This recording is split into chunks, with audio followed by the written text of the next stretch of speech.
Before Hector Neris did his run today here at Citizens Bank Park, Joe Girardi was talking to him, asked him how he felt. He said, I want to be the opener tonight for Aaron Nola. That's right. It was good-natured. He was feeling good. He's not going to be available tonight out of the bullpen. The Phillies hope they don't need their closer. It's game 2 of a 4-game series. Last night, another one-run game. The Phillies 13 one-run games this year. They're 7-6. The record would be better. They've had 10 blown leads already in 2021. But last night, it was not a blown lead. The Phillies wound up winning. Hey, everybody, I'm Tom McCarthy, along with Ben Davis. It was really impressive last night what Hector Neris did. And I thought, and I think you thought, and everybody thought, well, he's got to go get him. He can't let him pitch to Lorenzo Cain. He kept him in there, and he did the job. Well, after losing that series to the Mets, at a 3-game series, losing 2 games, they needed a W last night. That's exactly what Hector Neris was able to secure for the Fighting Phils last night. Here he picks off Garcia. He come in the 8th inning, kind of clean up a little bit of a mess that Connor Brogdon had left him with some walks. But it was a litany of split-finger fastballs and also sinkers down and into righties, trying to induce a double play. He struck out this side in the 9th, and boy, 29 pitches in the 9th inning, 11 pitches in the 8th inning. You talk about earning a save. It's exactly what Hector Neris did last night. And we had a chance to catch up with Joe Girardi here, how he thought about Hector Neris.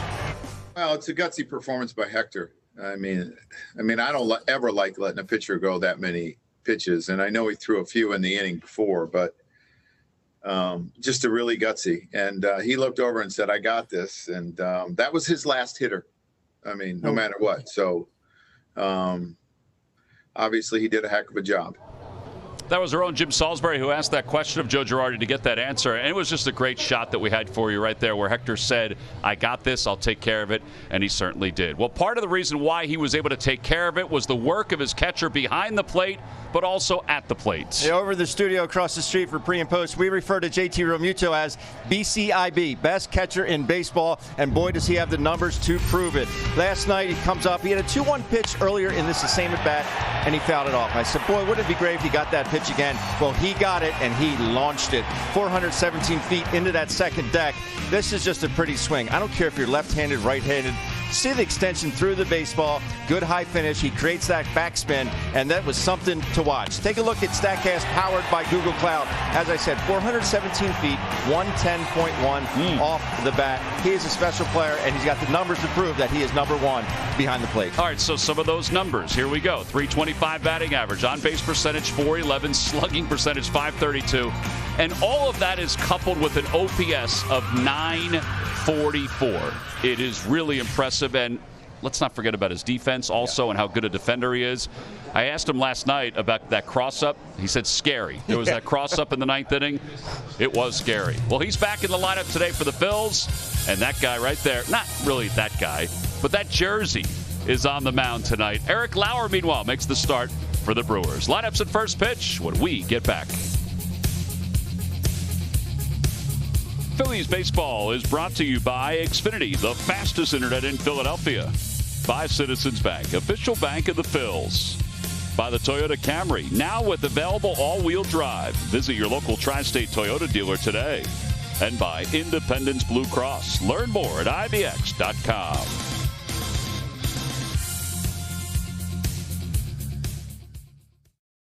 The same shirt that he had in his cutout. You know, his hair looks a little thicker. You would have think at this point he'd be able to get it trimmed and ready to go. Pretty cool. Also a glance into the Phillies bullpen. Hector Neris, sweatshirt on, mask on. He's got his glove. He's going to want to pitch at some point, but I don't think Joe Girardi's going to use him. Let's look at the lineup for the Brewers, brought to you by Xfinity, the fastest internet in Philadelphia. All right, so they've made a change to the starting lineup about 45 minutes ago. Jackie Bradley-S is playing center field. Tyrone Taylor's been added to the lineup, and Christian Yelich has been put on the injured list. His back acted up again.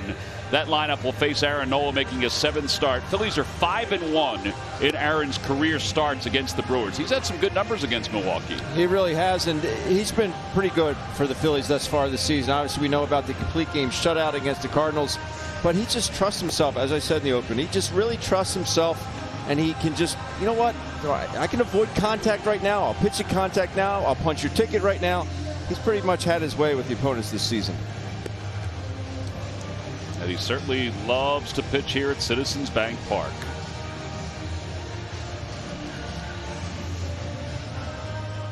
Beautiful night. It's warm tonight. Hopefully the storms that people have talked about will not come through. Let's just get a little cooler tomorrow.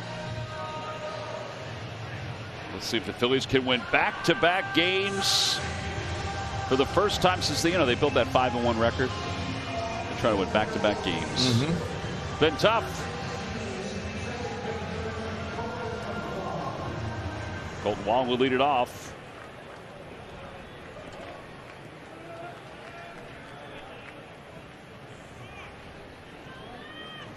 Pretty deliberate start here as we head toward almost 7:10.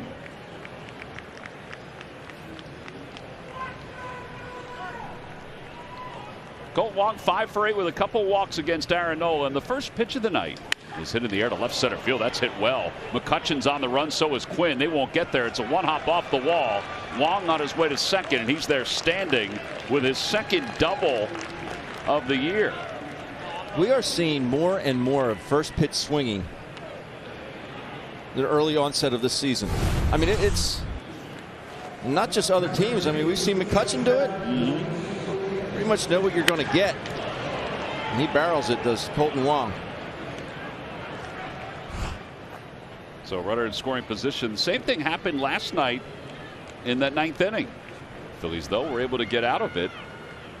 It took a lot of pitches from Hector Neris. Hopefully it's not the same tonight. But last night the Brewers also jumped out to a 1-0 lead.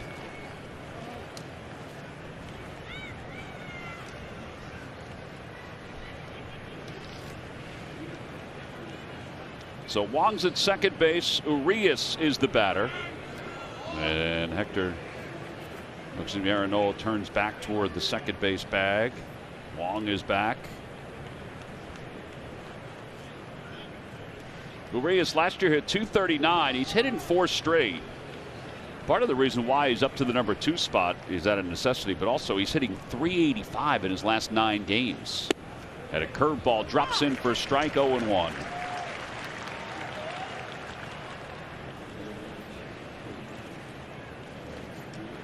Dan Merzel is the home plate umpire, one of the young umpires, part of Major League Baseball's rotation this year. There he is. Crew chief is Marvin Hudson. You know, we know he's young, Ben. He looks young, but he's also wearing number 107. There you go. Wong leads off second. Pitch high. 1 ball, 1 strike. The umpire that had the McCutcheon play, the running the second, wasn't he 110 the other night, number 110? Yes. Yeah, he had only had a couple games above AAA before this season. Bring him up. Bring him up. Thought we'd hear more about that from Major League Baseball, that particular play. We didn't, though. Fouled off, 1-2. Aaron has 39 strikeouts in 37 2/3 innings so far. The opposition hitting just 189 against him here at Citizens Bank Park. Would it be a bad time for a strikeout right here against Urias?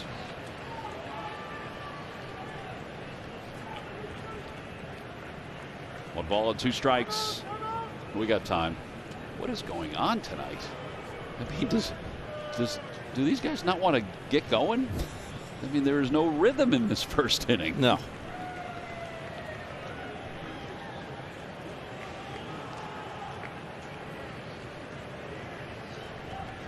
Swing and a miss. There's some rhythm.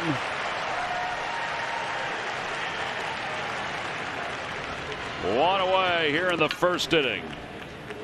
That's exactly how the 9th inning started last night. Leadoff double, and then Urias strikes out. That's just really lost in the game of baseball at Major League level. It's just situational hitting. That swing had absolutely 0 chance of producing a ground ball to the right side, Tom. 0. Yeah, we had a long talk with Joe Dillon, the Phillies hitting coach, today, kind of about that. And he feels like the game is going to reset itself, or at least start to. Here's Vogelbach. Last night he was 1 for 4 with a double. His double started off that 9th inning. And a curve that doesn't come all the way back. It's 1-0. Brewers claimed him off waivers before last season from the Blue Jays organization. He had 30 home runs a couple of years ago for Seattle. And was an all-star. Fastball. 1-1.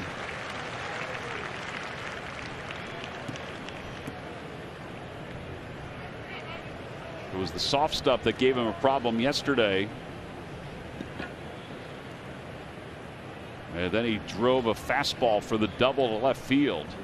Then he was pinch run for by Pablo Reyes in the 9th inning. Fortunately, Reyes never got to home plate. 1 ball, 1 strike.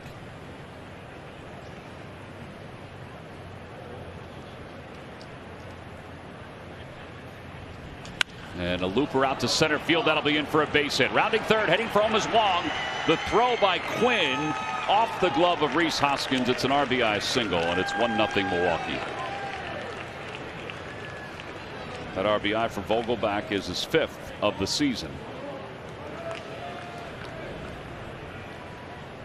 So just like last night, the Brewers take the early lead.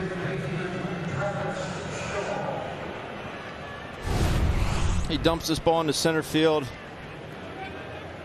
It's on top of that high fastball. Not where Aaron wanted it. We'd like to see just Roman just kind of hit Rhys in the chest with this one. Yeah. Any other runner, he would advance to second base. Yeah, I don't think he had a grip of the baseball. Well, there's no chance he could have gotten Wong anyway. Travis Shaw. And he takes outside. 1 ball, no strikes. Shaw, 22 runs batted in. That's second to Jesus Aguilar for the National League lead. Aguilar from the Marlins has 23. Fastball, and it's 2 balls and no strikes. All right, so Aaron is not his sharpest at this point. Not because he's given up 2 hits, but just because as he's trying to get around the strike zone.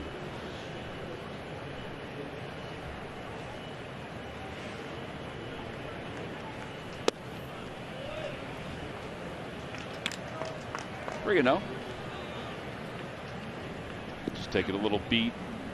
This is his kind of night, though. It's the first time he's pitching since spring training with the temperatures in the 80s or near 80.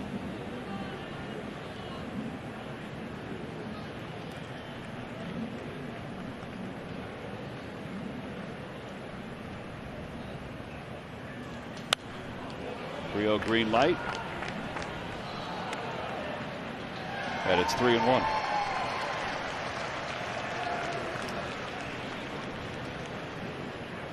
Shaw last year hit .239 with 6 home runs with Toronto.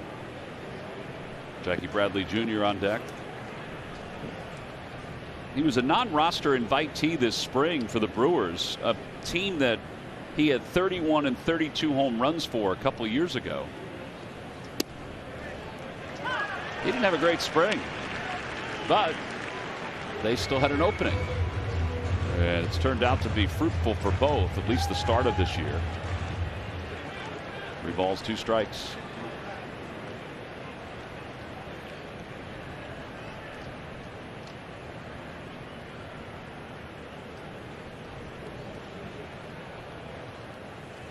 Curveball pulled foul.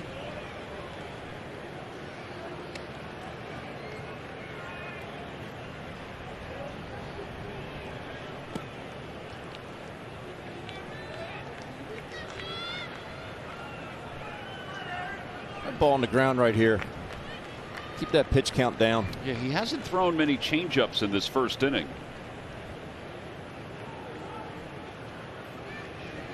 In fact, just the 2 so far. Throw a cutter here. And just missed. Wow. This went back to a fastball. So Aaron who has only walked 2 in his last 3 outings and 4 dating back to the 13th of April, has the first walk of the night here in the first. And it brings Jackie Bradley Jr. to the plate. That was an awfully close pitch. I mean, according to the box, it was just a hair off. I don't know how you take it if you're Shaw. I'm with you.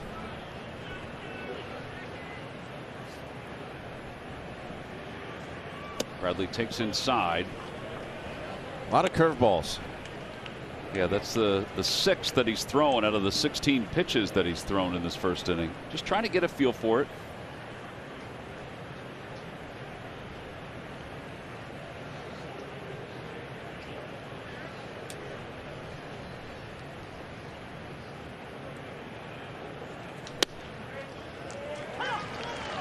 Ball, 1 strike. That's very Aaron Nola-like to have his ball strike ratio so close to each other.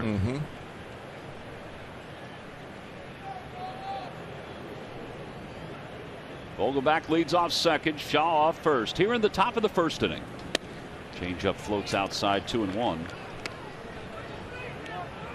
All right, so if you were behind the plate and you're seeing Aaron, what are you seeing that you could maybe advise him to adjust? Be more aggressive, especially with the fastball. He's throwing 94 with late life. Trust it. I haven't seen him double up on the fastball yet. No, he doubles up on a changeup, and it's 2-2.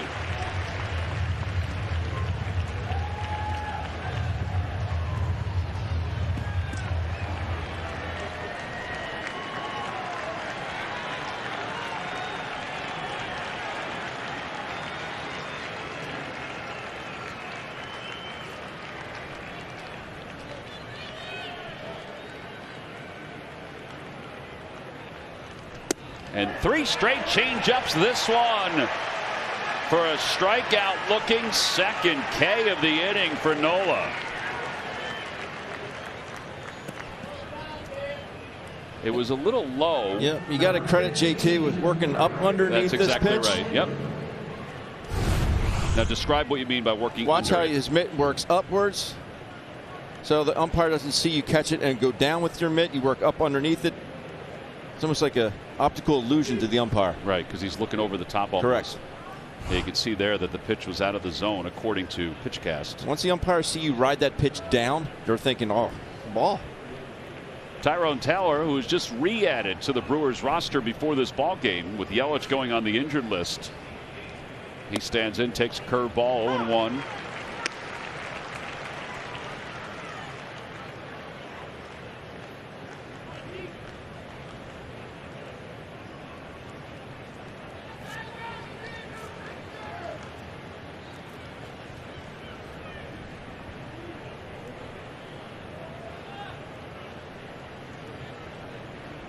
Disappointing on so many fronts for the Brewers that Yelich was placed back on the injured list. But it's a break for the Phillies, particularly because of his numbers against Aaron Nola. We mentioned last night Craig Counsell's team, though, 11-7 with Kane and Yelich out of the lineup. So they've held their own. They're still in first place in the Central. 1 ball, 1 strike. Fastball, and it's 1-2. Yeah, you're right, 94, and it's got life on it. Yeah, late life.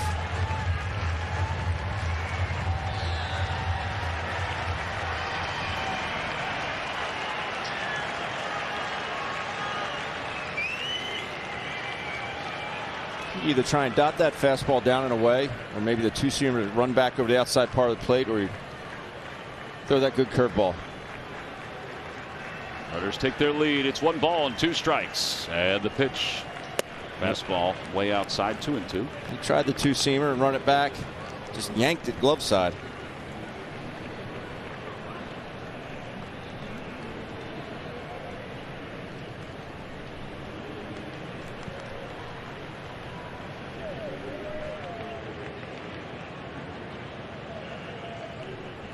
2 balls, 2 strikes.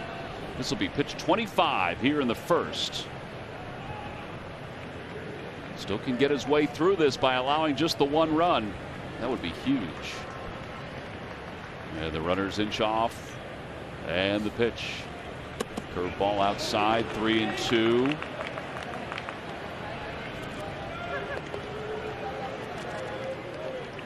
I think we've talked about this before with Aaron, just kind of getting on top more. Yeah, he's right now he's moving laterally. So instead of pulling that left elbow down towards his left knee, right, he's pulling it across. So he's yanking the pitch's glove side. So everything's moving laterally as opposed to north and south. Well, if he can get through this inning, he probably can fix that in between innings. The runners will go. The 3-2 pitch. That ball is crushed. It's foul. But it's going a long way over the Goya sign. There's a happy camper. Got a souvenir. Third deck. Well, he turned on that pretty good, didn't he? Mm-hmm.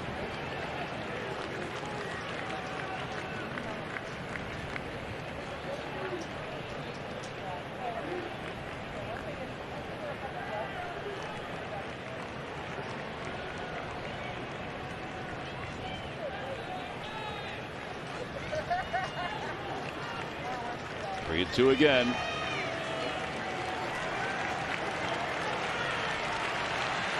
Neither runner being held on. Taylor set the pitch. Changeup hit foul. All right, so curveball, or excuse me, fastball and a changeup. And he's opened up early.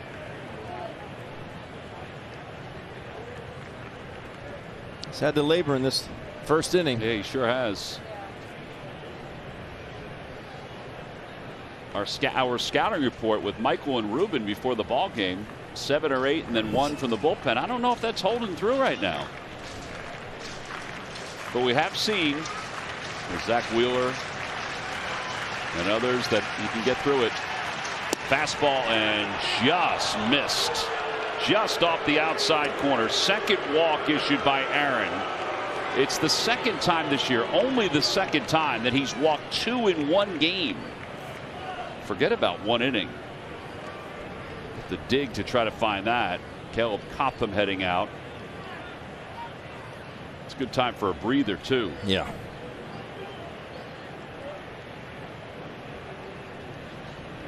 You can see Aaron's got a good lather going.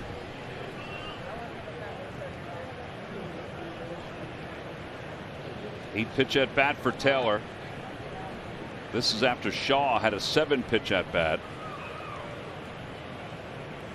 And Billy McKinney, the number 7 hitter, is coming up.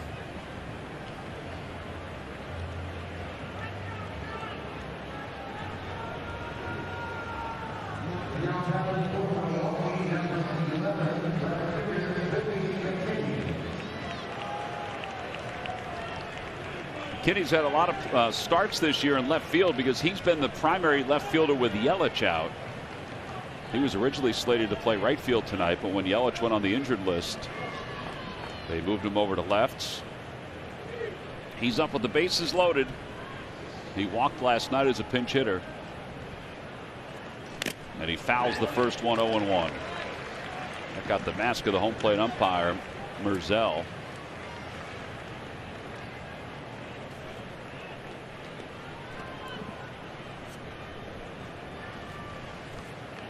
Oh, 1-1.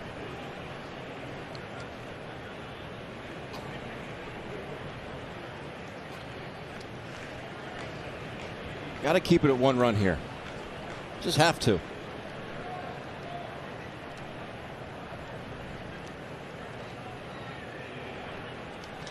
Fly ball left field. McCutchen over toward the line. He has room and he makes the catch, and the inning is over. It took 30 pitches. A run did score, but Nola gets through it by minimizing the damage. 1-0 Brewers as we go to the bottom of the first.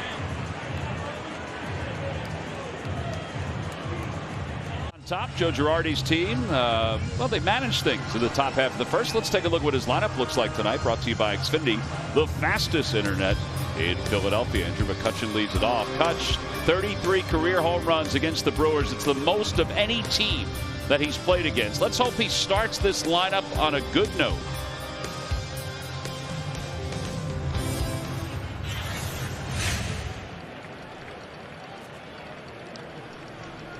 Andrew McCutchen on the year overall, 176. And a pitch outside from Eric Lauer. This is Brett Anderson's spot in the rotation for the Brewers. And Lauer in his first outing, 5 innings, 4 hits. 1 ball and 1 strike. It'll be interesting to see what he does in this outing, because in last year when the Phillies, or the last time Phillies saw him, he would throw minimal changeups. Minimal changeups. Swing and a miss, 1-2. Last outing, he upped it by about 7 or 8. Yeah, which was significant. 19.2% that last start. 1-2 to McCutchen. Outside, it didn't bite. 2-2. By the way, talking to Dusty Wathan today, wanted to let everybody know he's now 2-0 against Kutch in rock, paper, scissors. I'll show you the standings at some point. Fouls it.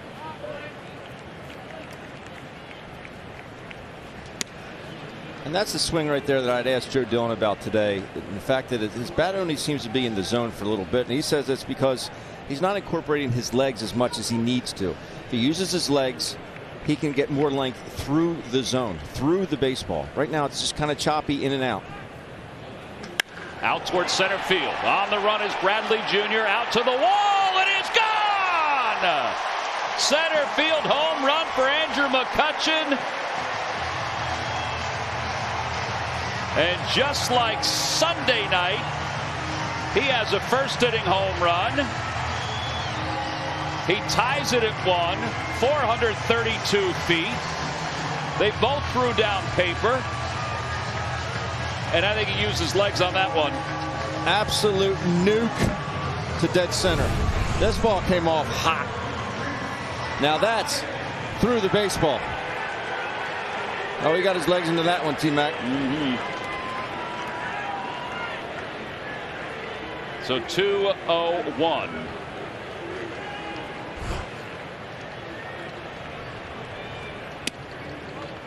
That is the 17th career leadoff home run for Andrew McCutchen. It's the second one this week. It's a huge sign for him.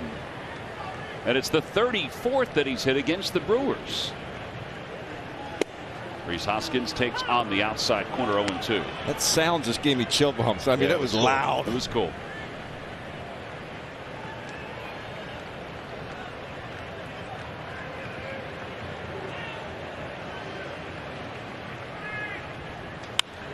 Curveball down the right field line toward foul territory. How about the closing speed by Tyrone Taylor to make that catch? That was a heck of a play.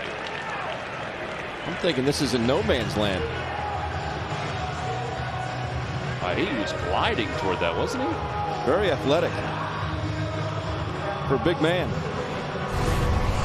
He looked like Alex Rios going after this. Remember Alex Rios? I do. The Blue Jays and the White Sox, long legs. That was a remarkable play. It's your GMC precision play of the game.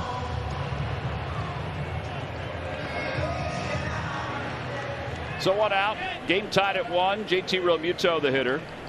JT homered last night into the second deck and Harry the K's. He takes high, 1-0.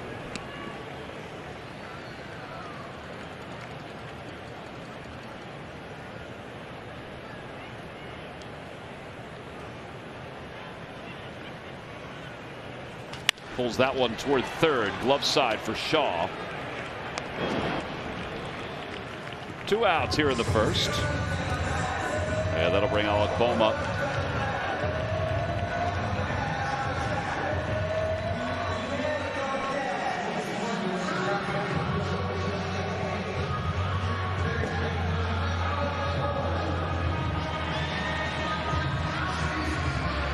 sure you got the view. Those aren't cheapies either he was using. No. Bohm's got a new bat he's using tonight. Hitting .221. 3 home runs, 15 runs batted in.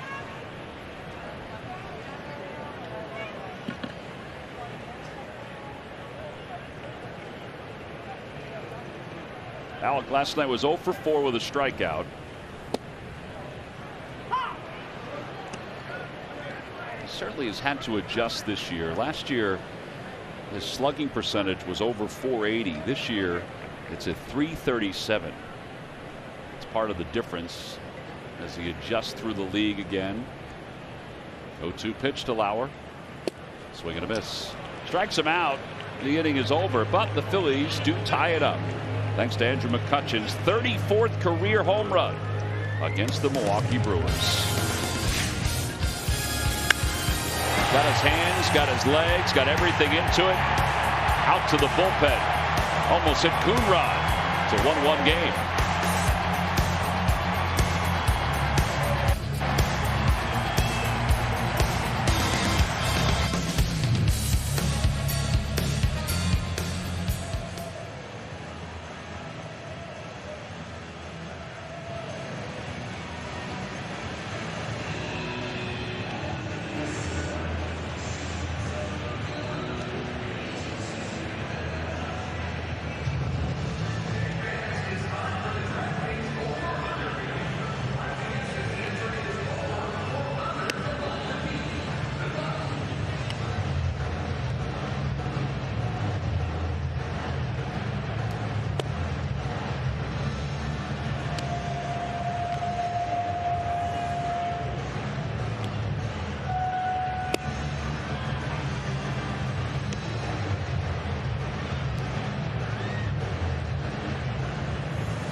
Network nationwide. Your wireless, your rules only with Xfinity Mobile.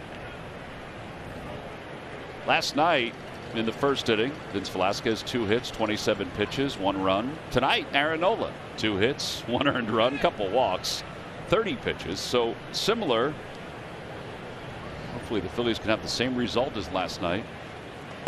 And a curveball against Jacob Nottingham is in for a strike, 0-1. The last time Aaron Nola walked 2 hitters in 1 inning was that last start against Tampa last year. It was in the 4th inning when, as he said, I just couldn't command anything. Yeah. He had traffic that was, I think he went 3 1/3. Yeah, that's the word he used too. He said I had traffic the whole game. Yeah. 1 ball, 1 strike. Infield back all the way around. Fouled off 1-2. And his pace definitely does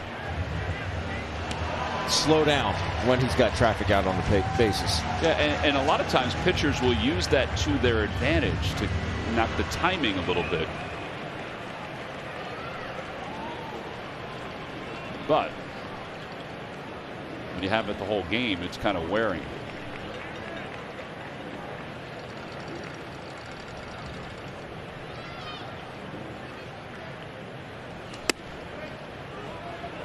Well, it could have been. It wasn't, though, and it's 2-2.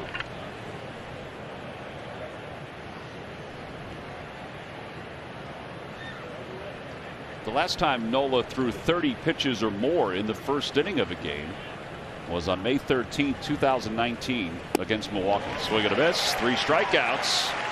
Well, that's a good curve right there. A bit tighter. The MLB Ballpark app will complete your next visit to Citizens Bank Park. Buy and manage game tickets, redeem offers, access exclusive content, and much more. Download the MLB Ballpark app today.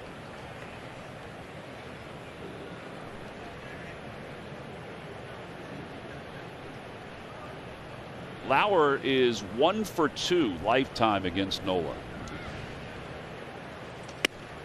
I have no idea why that popped up on my queue today for matchups, but he was there. He was there.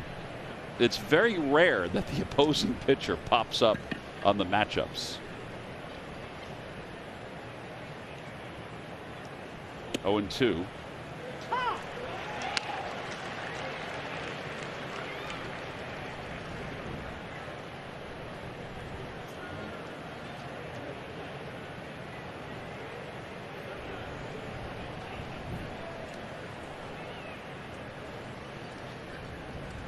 Swing and a miss. Back-to-back strikeouts.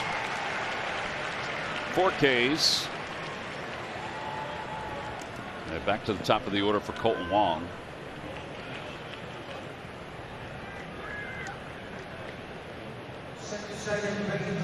All right, now I think this is where you now will see whether he's made those adjustments, because you've gotten rid of Nottingham and Lauer, 8 and 9, and now you go back to the top of the order for a guy that smoked a double the first time. Yeah, and I think if he could get out of this second inning with 12 pitches in this inning, you know, he's got 4 to work with to get to that number for this particular inning. That would be a huge help for him. Keep that pitch count down.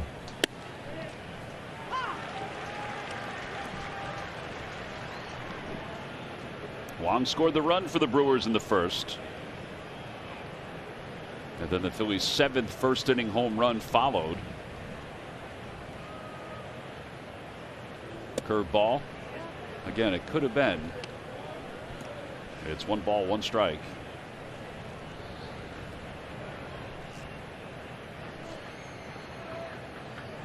Gotta think that got more of the plate than the home plate umpire thought. You would think.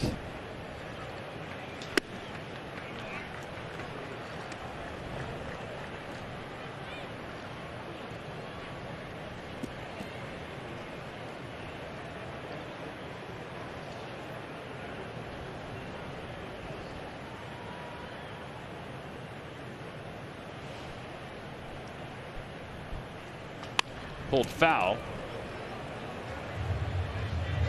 2-2.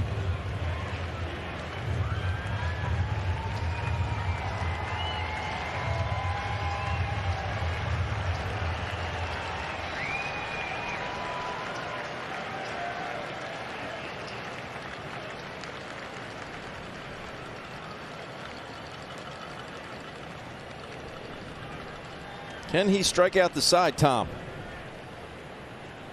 Off the hands, popped up behind home plate and out of play. And it remains 2-2.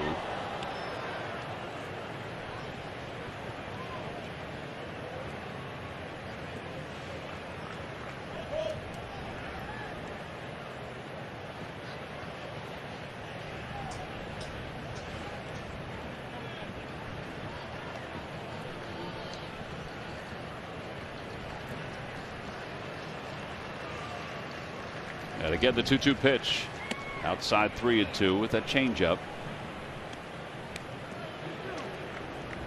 Wong signed a 2-year, $18 million contract with the Brewers this past offseason.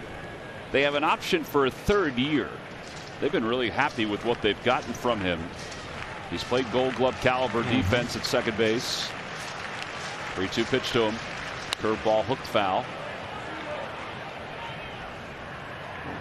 They saw him so much when he was with the Cardinals, but you know you're going to get really good leather out of Wong.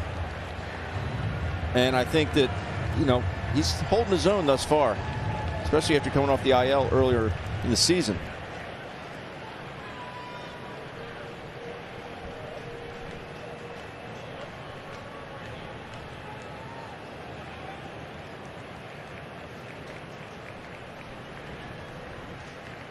Ground ball out to second base. Maton throws him out. Side is retired. 1-2-3 go the Brewers here in the second.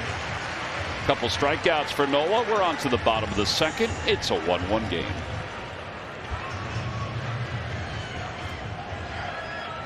Run this inning. Watch for the keyword to receive a valuable offer from Giant Food Stores, the official grocery store of the Phillies. Very chatty tonight. Very loquacious. Didi Gregorius will lead it off as we go to the home second.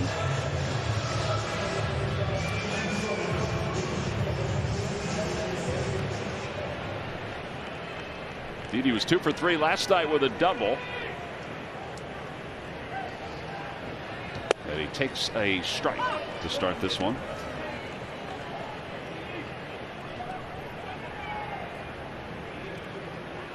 Overall at 256, 3 home runs, 17 runs batted in. Pulls it foul, and quickly it's 0-2.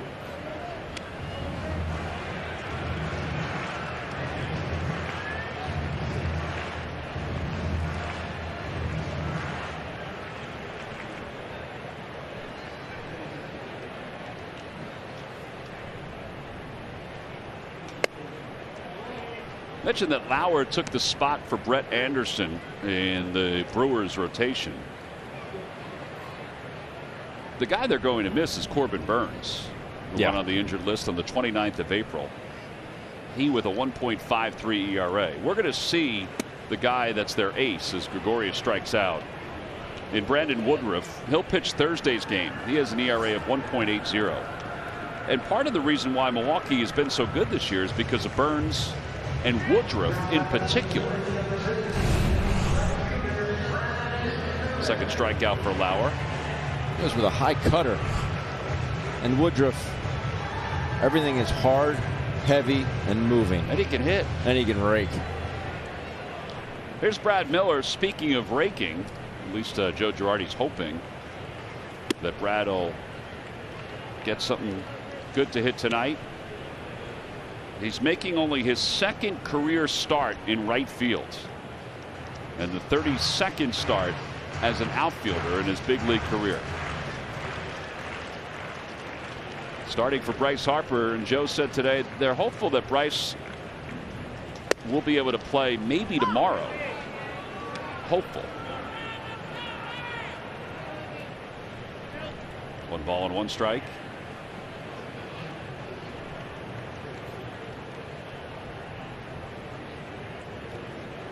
Yeah, the sooner the better for Bryce, obviously. Over to the left side, Travis Shaw throws out Miller. Very defensive swing there by Miller. There are 2 outs. Roman Quinn's coming up. Miami's jumped out to a 3-0 lead over Arizona. Brian Anderson, a 3-run home run.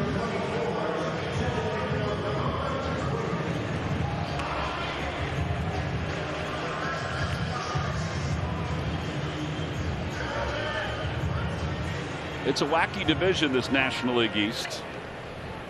Anderson just came off the injured list. He had a strained left oblique, was activated today. And did that get the hand of Roman? I believe it did. Oh boy.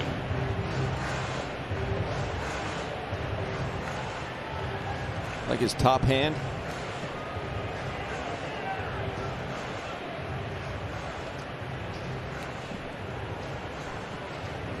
I thought he was walking off already.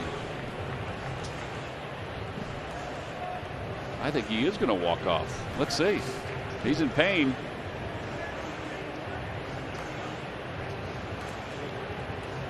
No, maybe not.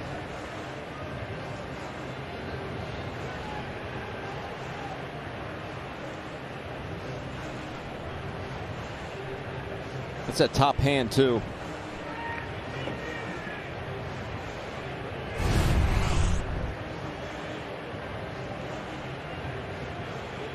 Oh, man. That hit him square. It hit all 4 fingers at once. It never hit the bat. It's a strike because he offered at it. I don't know why he has his hand wrapped around the bat that much anyway. Goodness. It did hit more than the index finger, but that was the one that got it the most. Paul Buchheit, Phillies athletic trainer, just doing some testing.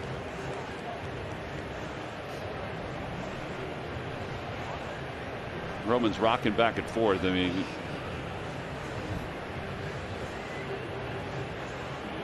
all right, looks like he's okay. Give it a try.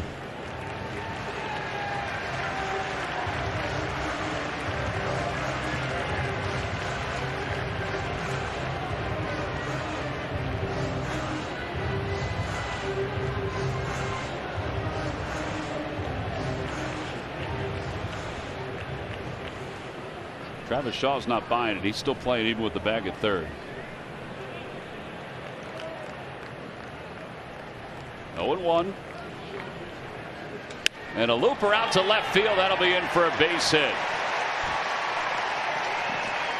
Bruised finger. 2 out single. Oh, it probably doesn't hurt as much right now. I can't believe that that ball hit that flush on his hand. And he got jammed on that too. Dunks it into left field.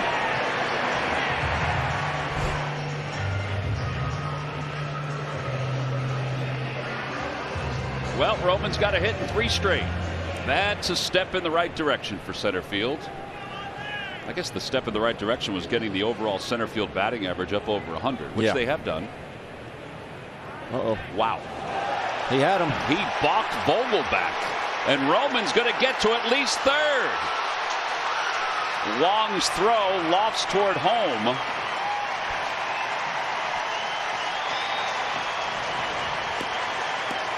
And a runner at third with 2 outs. He picked off 2 guys with 1 throw.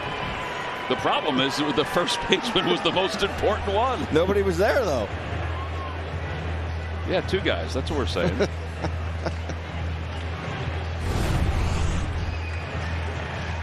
Uh-oh. I don't know if the throw was that errant or Vogelbach just didn't even see it. All right, so Maton's got a runner at third. 2 outs, no balls, no strikes. And he takes a breaking ball, and it's 0-1.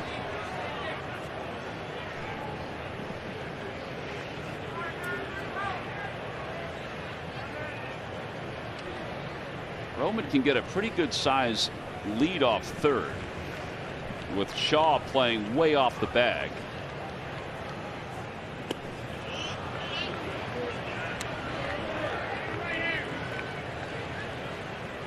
Oh, 2. Put it in play, you never know.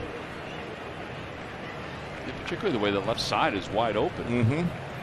Pressure on the defense. No, they're not going to get Roman at home. Nick runs well.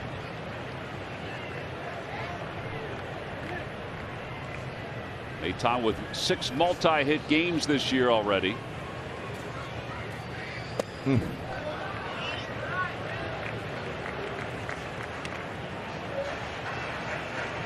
Joe Girardi is telling Roman Quinn to get a bigger lead off third, and I'm with him because of this. I mean, if this ball moves just 2 or 3 feet away, if he gets the comfortable lead, he can get home.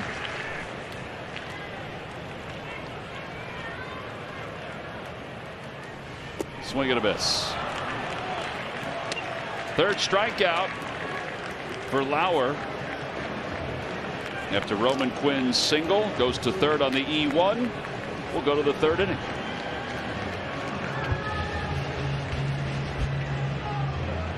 Products you need to keep your employees safe and comfortable.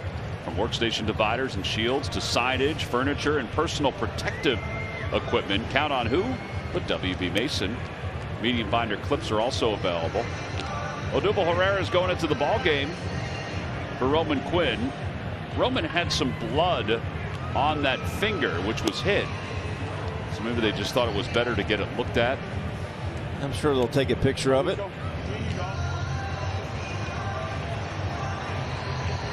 Give him credit, though, for sticking around for that at bat.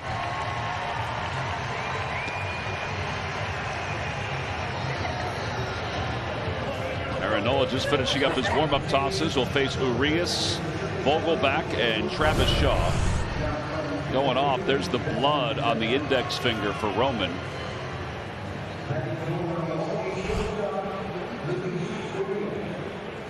That may be part of it too, is just you can get that stitched up.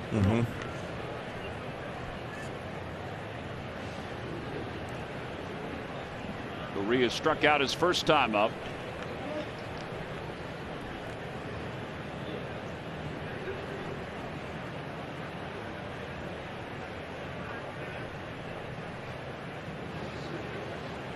Starts him off with a curve. He dominated him with the curveball his last time.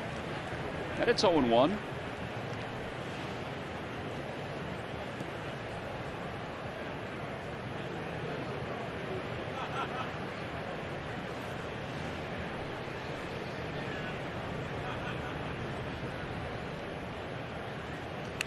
2, a foul ball.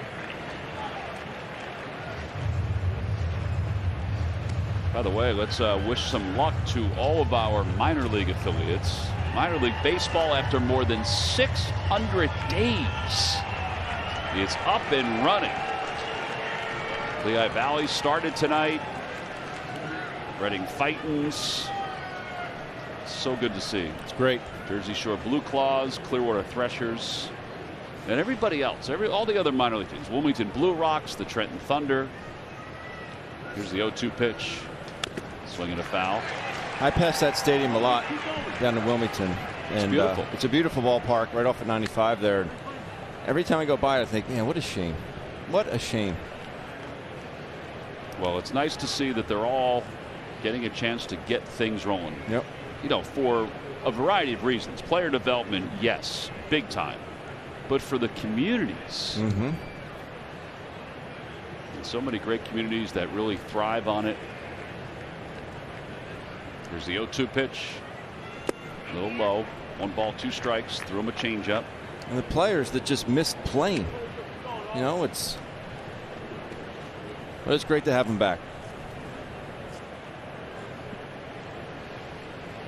Also gets another body out of my house, too. One less mouth to feed. Rochester is leading Lehigh Valley 3-2. Gene Segura has a hit. Swing and a miss. He went back to the sinker. 5 strikeouts for Nola. Second time he's gotten to Arias. This ball just takes off, down and in, right over the top.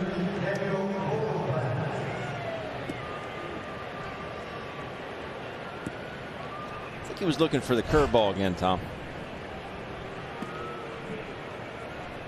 Well, here's Vogelbach.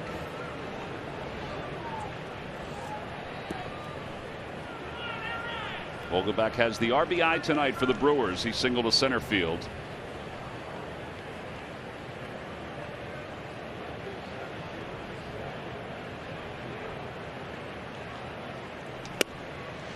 His numbers, his splits between home and road are just mind-boggling. Mm-hmm. He's hitting over 300 on the road, and he's hitting 0.86 at home. Now, I've never stood at home plate in Milwaukee, but to me, that Denver and Arizona could be the best batter's eyes in the National League. It's a great place to hit. Great place to hit.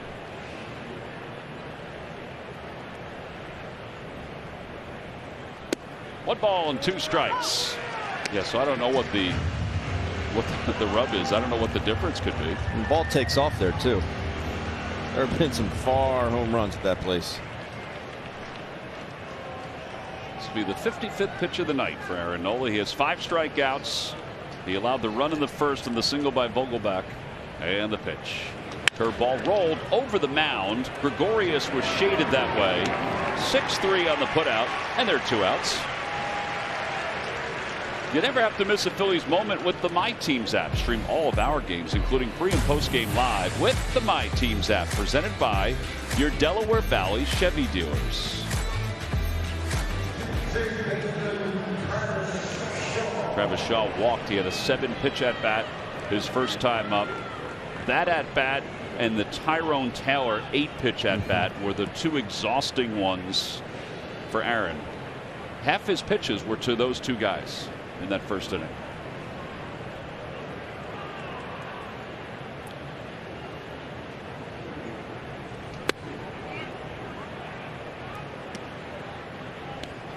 Very odd for Aaron to keep missing. It's supposed to be a front door sinker, but he's missing up with that pitch. He's done it numerous times today.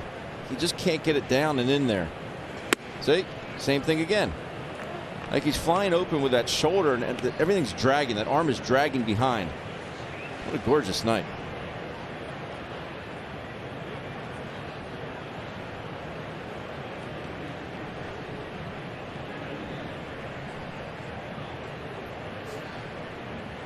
Curveball drops in 2-1. I don't know if he might want to think about maybe breaking his hands a little bit sooner so he can get his arm out in front a little bit more?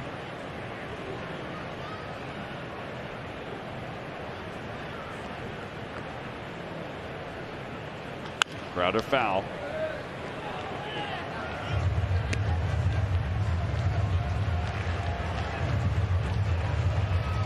Time for our Citizen stats leaders.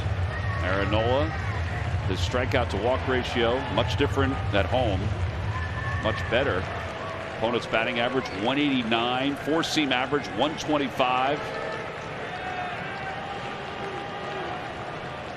Brought to you by Citizens, the official bank of the Phils, and a call. Strike three, Shaw knew it. 6 strikeouts for Nola. He's now retired 7 straight. We played 2.5. He's making adjustments. We're going to the bottom of the 3rd. Local Chevy dealers. Visit ChevyDealer.com. And by the Pennsylvania Lottery. Pennsylvanians are scratching their way to fun thanks to Pennsylvania Lottery scratch-offs. Players must be 18 or older. Please play responsibly. It's Peanuts night here at the ballpark. And if you had your theme night ticket, you got the bobblehead of Schroeder. And I think it's symbolic, Ben, that they made him a catcher. You know why? Why is that? Because most catchers run like they have a piano on their back. As Aaron Nola takes a strike, it's 0-1.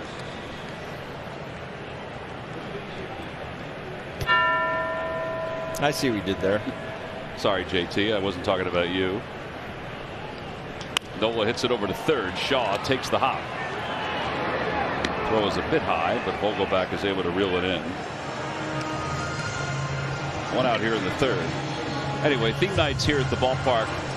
The Phillies have had them the last several seasons, and they're pretty cool. I mean, if you're a kid like that youngster right there, and you got that awesome Schroeder bobblehead, great giveaway.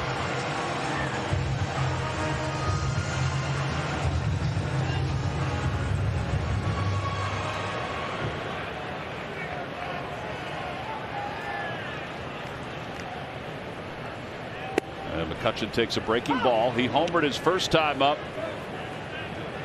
17 career leadoff home runs. 5 have come as a member of the Phillies. He's the 10th player in the modern era, which is since 1900, Ben, with at least 5 leadoff home runs for the Phillies.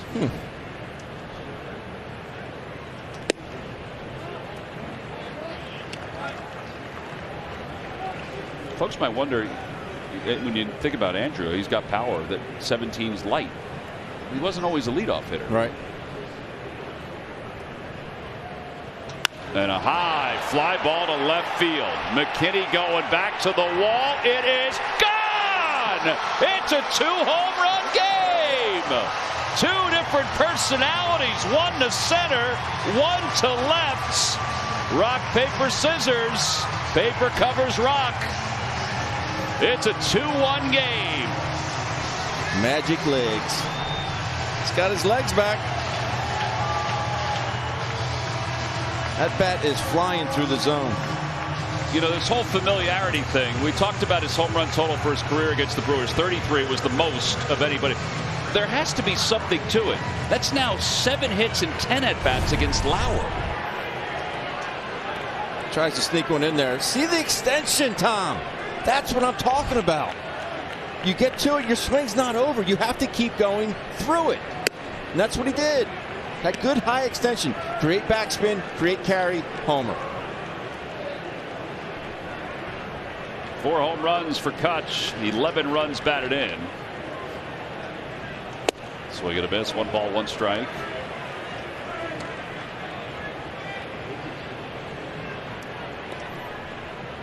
How about that? 2 starting pitchers hanging together. Can we all get along?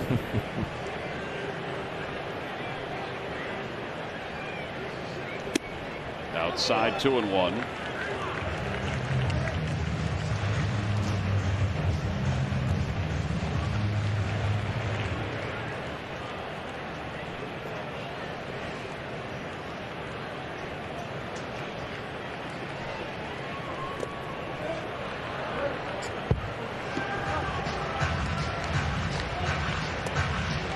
17th career multi-home run game for McCutchen. So tonight he hit his 17th leadoff home run, and now this is his 17th multi-home run game. That's awesome. You feeling the synergy, Ben? That's awesome. 3-1 pitch, whacked on the ground, down the left field line for Hoskins. He'll take a turn around first. He's going to go for it. The throw was wide, and he is out at second base. McKinney did a nice job getting his feet set to make that throw. I appreciate the aggressiveness, but the play's right there in front of him. You can see that McKinney had the ball well within time. And the way JT's swinging the bat right now, you want to make sure there's many men on base when he comes to the dish.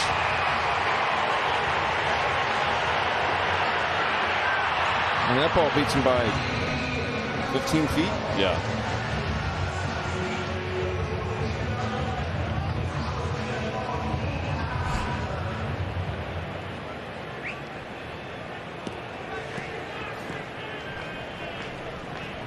All right, so 2 outs.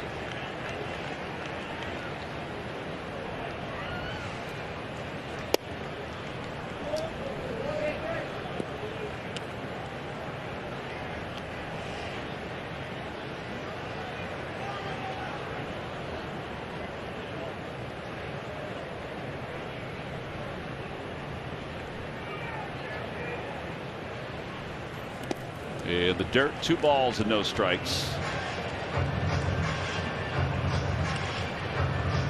By the way, it's 17 multi-home run games for McCutchen. It's the first one he's had where he wasn't wearing a Pirates uniform.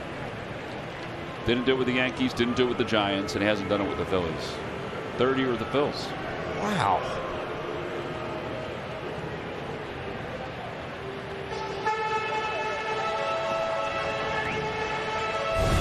Here it is.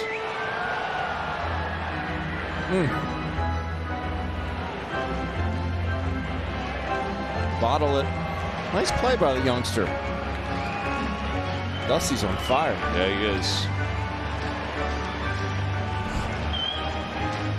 I'm sure Andrew would gladly lose every one of those battles with Dusty if he continues to just hit balls out of the ballpark.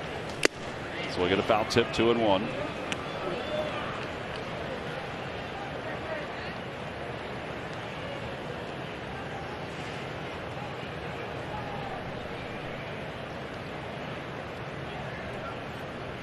Two balls, 1 strike.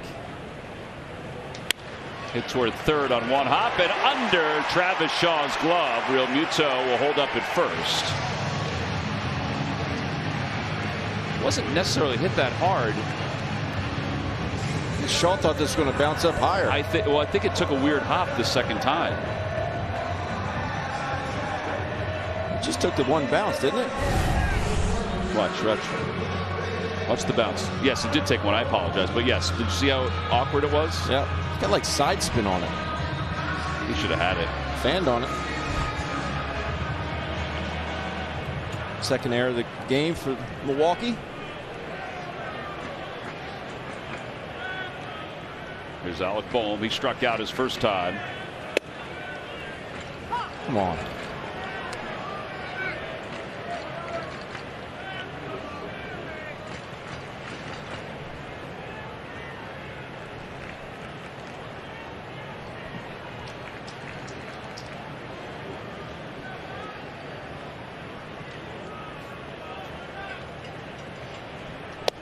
Runs outside. 1 ball, 1 strike.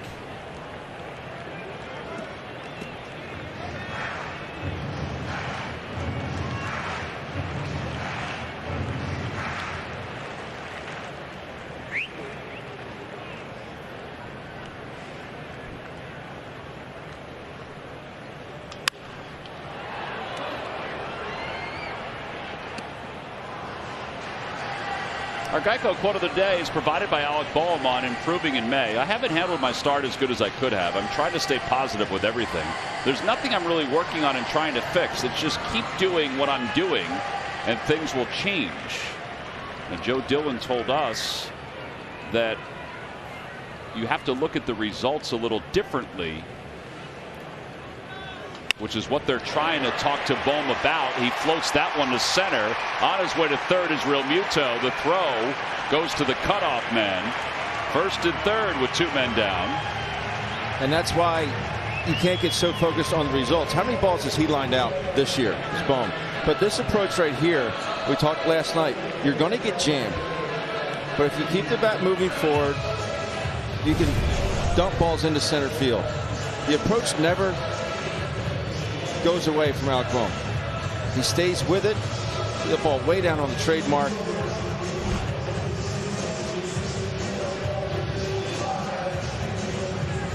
I watched JT float around the bases there, get to third base. I know there's 2 outs. It just, anything can happen there, right? Anything. And how many catchers are really going to take that base right there on Jackie Bradley Jr.? Schroeder's not. No chance.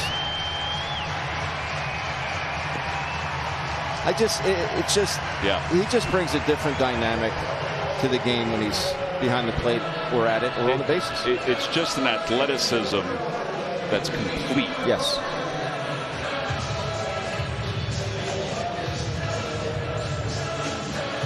And I wasn't talking about Bill Schroeder, the analyst for the Brewers. Great guy, Jersey guy, by the way. Of course he is. West Windsor's own.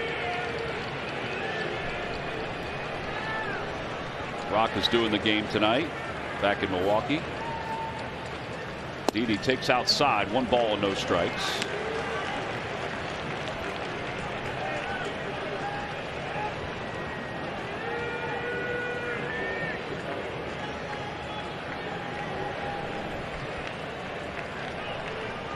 Riders lead off first and third. Good walking lead from JT.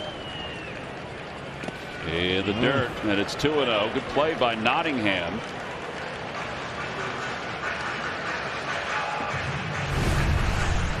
Maley did a good job last night blocking pitches in the dirt. That's a nice block by Nottingham.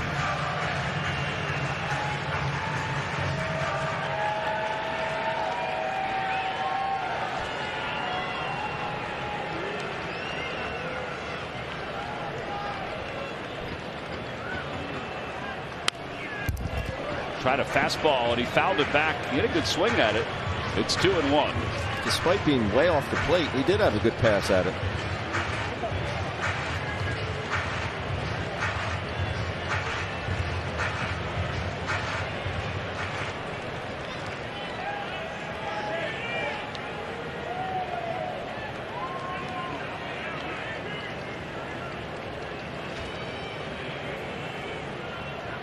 Brewers acquired Lauer from the Padres before last season. And the 2-1 pitch. Looped out towards center field. That's going to drop for a hit. Real Muto will score. On his way to third is Bohm. The throw by Bradley is not in time. Going to second is Gregorius. It's 3-1 Phillies. Fundamentals. Right, Joe Girardi said we got to clean it up. Well, you're seeing some really good fundamental baseball here by the Fighting Phils. Didi, first of all, gets out in front but keeps his hands back. Still has a weapon. Dumps this ball into center field. He gets out there on the front foot but keeps those hands back, hits through it. And he sees Jackie Bradley Jr. coming up throwing to get Bohm at third base. Didi says, you know what? I'm going to take second. Good throw, too, by Bradley. Bohm, though, held onto the bag. And there's Didi. That's just good instincts right there. Brad Miller whacks one deep to right field toward the pole, and it's gone into the second deck. A 3-run bomb. It's 6-1 Phillies. Oh, do it with 2, Bradley. Second deck. Kid me? Tell me that's not having fun. Lefties coming through in this inning.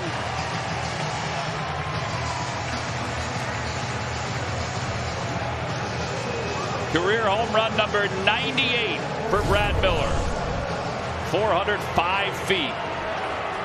That's how you get on top of the fastball. Schmidt's loving that swing, isn't he, Tom? Yeah, he is.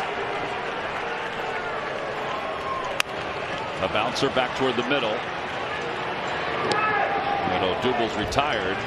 So are the Phillies, but they capitalize on the error by Travis Shaw to bust this inning open and score 5 runs. 8 men come to the plate in the inning. Brad Miller's hoping, is it going to stay fair? Oh yeah, it's going to stay fair. How far is it going to go? It's going to go over 400 feet. And the Phillies lead it 6-1.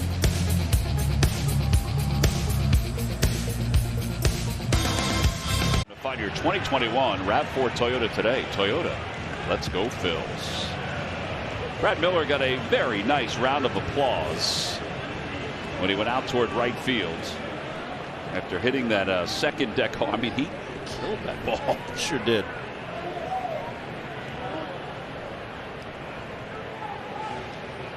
Cutchin has 2 home runs tonight. Corners are getting it done. Yes, they are. Aaron Nola, 6 strikeouts through 3. Jackie Bradley, the hitter. The first pitch to Bradley is at the knees with a fastball, and it's 0-1. Bradley, first time up, went down looking on strikes. Borderline pitch.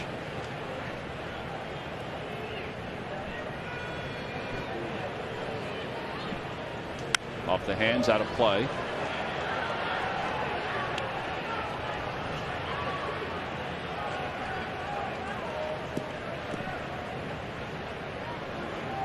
Phillies with the 3 home runs tonight. That gives them 33 on the year.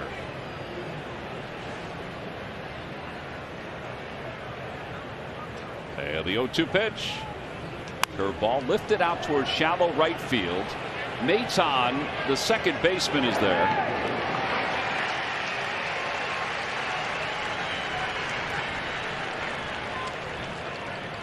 One out. And that brings Tyrone Taylor to the plate.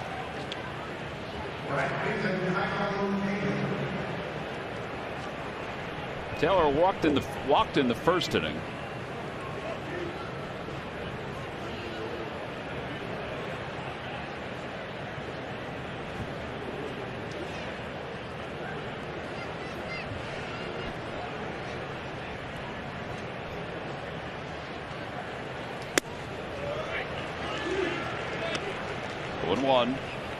You're not going to see Aaron get away from his game plan. I know he's got a 5-run lead, but it is only the 4th inning. He's going to stick with that game plan and stick to it as long as he's in there. Inside, 1-1.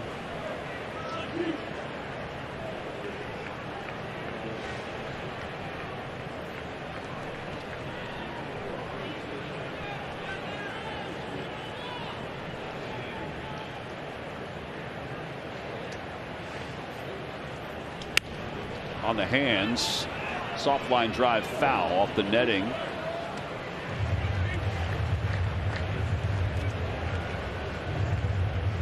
Drafted in 2012, considered at the time a big prospect for the Brewers, and it just took him a little bit of time to make himself a major leaguer.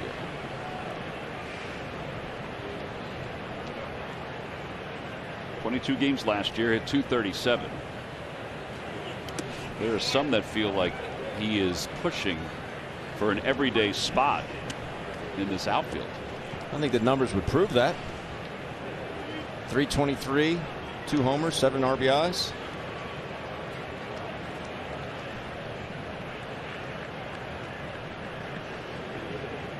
Two and 2. And Nola's set to go. He didn't bite.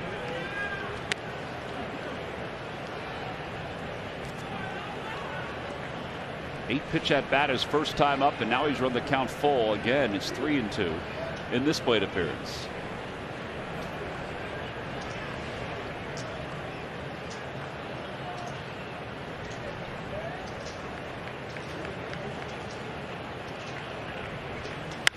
Line drive out to right center field, and Miller is there.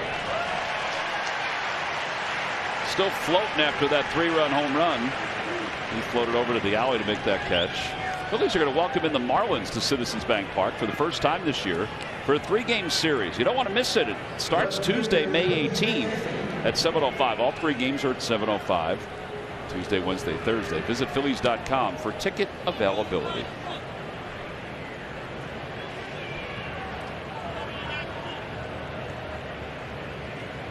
Billy McKinney flied out to left field.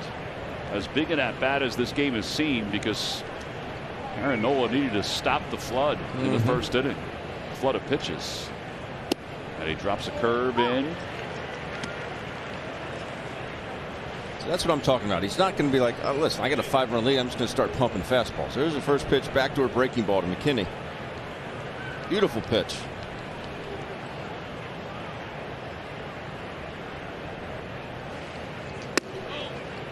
Missed up there again.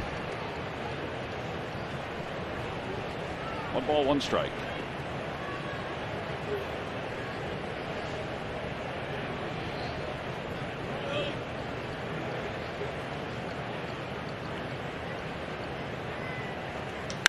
Center field, playable for Herrera.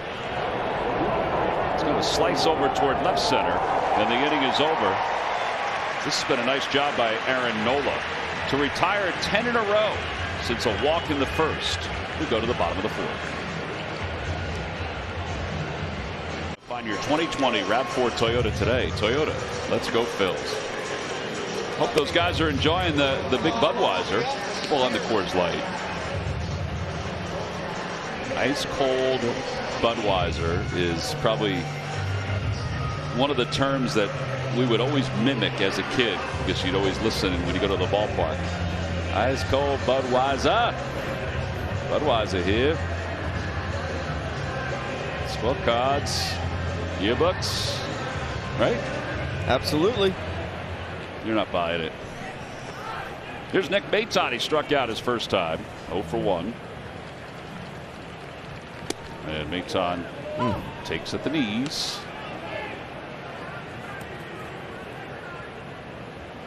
I think I remember them saying programs here. Yeah, they would do that. Programs, scorecards. Little floater foul. Everybody had their own style, Ben.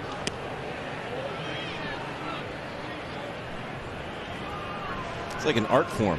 It was like an art form. We still hear it here. Not necessarily this year, but in years past, and hopefully in years to come. A line drive over the glove of Urias into left center field. Maton is aboard.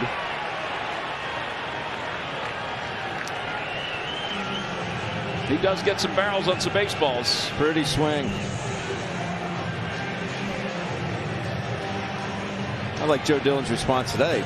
Kevin Francis asked him, what do you got on Maton? Joe immediately responded, I like him. It was awesome. I wrote it down, actually. Here we go. Very confident, maybe a little naive, which is good. Very good. He doesn't get overwhelmed, and he can hit a fastball. Yes. Brewers are expecting Nola to square. Another throw gets past the first baseman. Vogelback. Maton will go to second. He takes a big turn, and the throw is cut off. What's going on over there? I don't know, but I hope it keeps on going. Was that another just errant throw, or did Vogelbach not see it?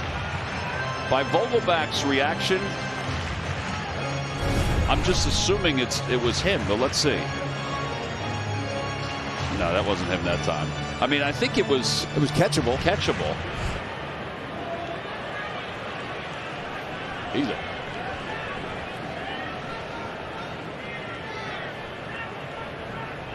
All right, so Nola with a runner at second base now. Squares, bunts, deadens it, first base line. Wow. Beauty. Right off the end. Sacrifice is successful. It goes 2-4. Couldn't have rolled it any better. I guess if you're the catcher too, Nottingham, you couldn't hope that it would roll foul because it was dying. This is textbook. Right off the end. Look at that. That's how you deaden a baseball.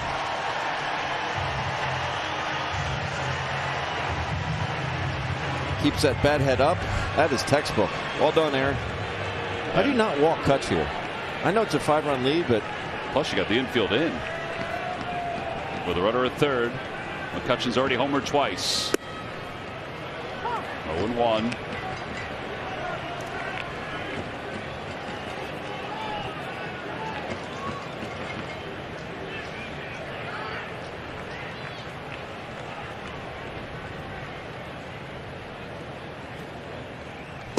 And 2.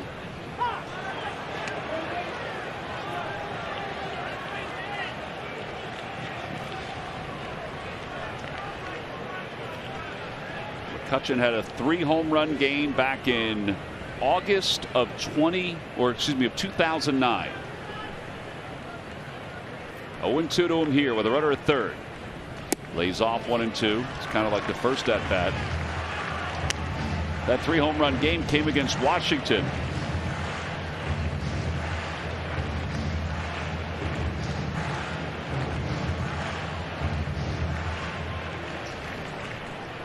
Stay up the middle here. A lot of green to work with out there. A lot of green. Maton leads off third, and here comes the 1-2 pitch to McCutchen. Swing and a miss. Strikes him out. 2 outs, and Rhys Hoskins coming up. Make Mother's Day extra special with an official on-field cap. The limited edition red cap comes in 3 different styles and features a pink Phillies P. Available now at the New Era Phillies team store. Proceeds from the cap sales will be donated to organizations supported by MLB charities, including Susan G. Komen and Stand Up to Cancer. Visit Phillies.com/New Era for store hours. Rhys is 1 for 2.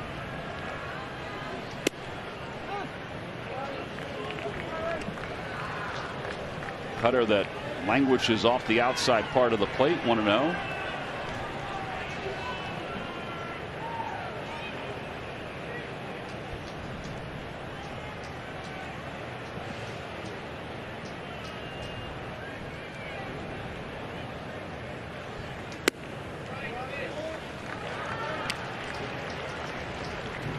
Just a bit high with that cutter.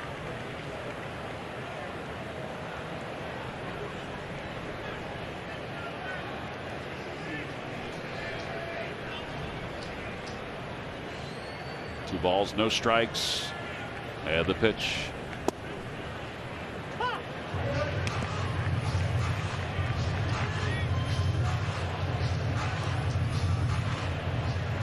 When Lauer's in college, he had a big arm swing. He would really wrap that left arm back behind his rear end and kind of sling it up there. He's really shortened it up. Is that good or bad? Well, I think it just enables you to get to the same release point every time. I wouldn't say it's as short as like a Giolito on the White Sox, but it's, I mean, it was pretty drastic. He's given up 6 runs, but only 2 are earned because of the error on Shaw. 3 balls, 1 strike to Hoskins. 3-2.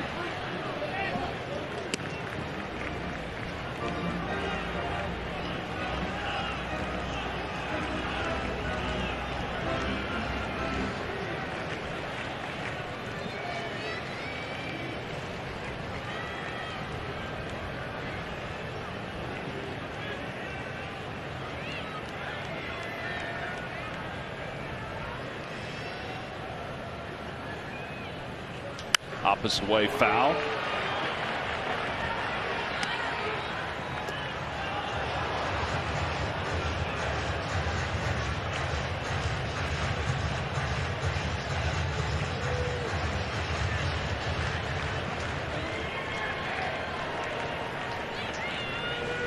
A 2-out tally here. Add on. Yeah, make this a laugher as quickly as you can. And now time is called. Rhys, his last home run was on April 26th. That was his 99th career home run.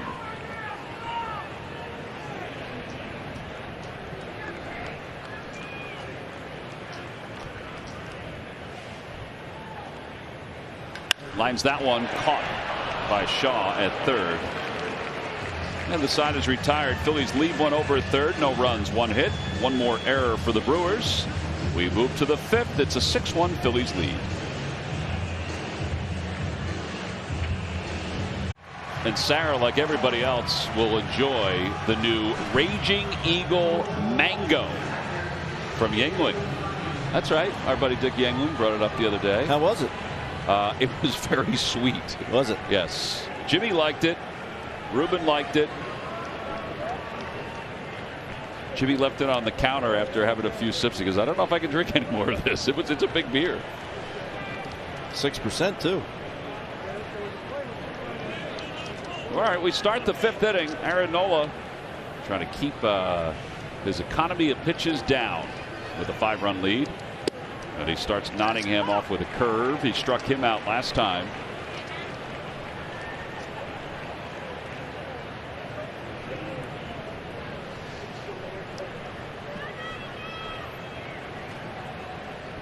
Craig Counsell's team took a 1-0 lead in the first. And Nottingham fouls it away. Nottingham and Maley are kind of filling in for Narvaez, Omar Narvaez, who's on the injured list. All he was doing was hitting .385. Manny Pena also on the IL. Yep. Another catcher. 0-2 pitch. Upstairs, 1-2.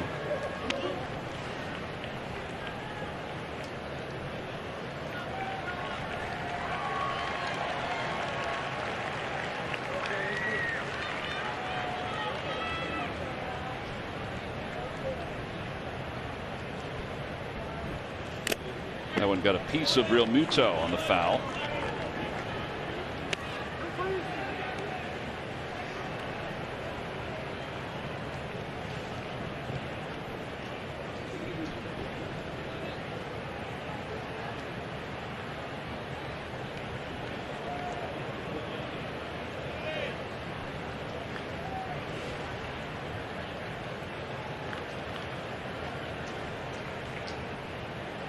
Swing and a miss. 7 strikeouts for Nola. He's now retired 11 consecutive hitters.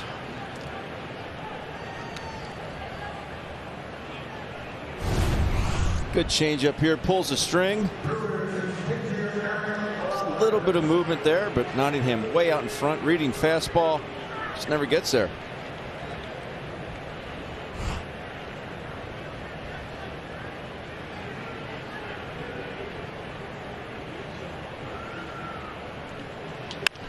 That one's pulled to shortstop. And Gregorius will take care of Lauer for the second out. Uh-oh, we got some glove issues again. Alec Boehm had the ball stuck in his glove the other day and said he really didn't have to relace anything. Said it was just one of those things that just got caught in the webbing. I was relacing the first baseman's mitt this morning at 7:45 a.m. How long did it take you? Only about 15 minutes. It was one of my son's teammates, Jimmy Kirk, Malvern. Malvern Preparatory School for Boys? Yeah, the web just popped, and so I fixed it, and then I wiped it clean, and then I put conditioner on it. So I did the whole 9 for him. You know what my trick was for laces, right? What's that? So they don't break. As Wong takes at the knees 0-1. Pickle juice. No. Clear nail polish. Tighten it to where you want it to be. Right. Cut the strings so there's nothing dangling, and just put a little dab of clear nail polish.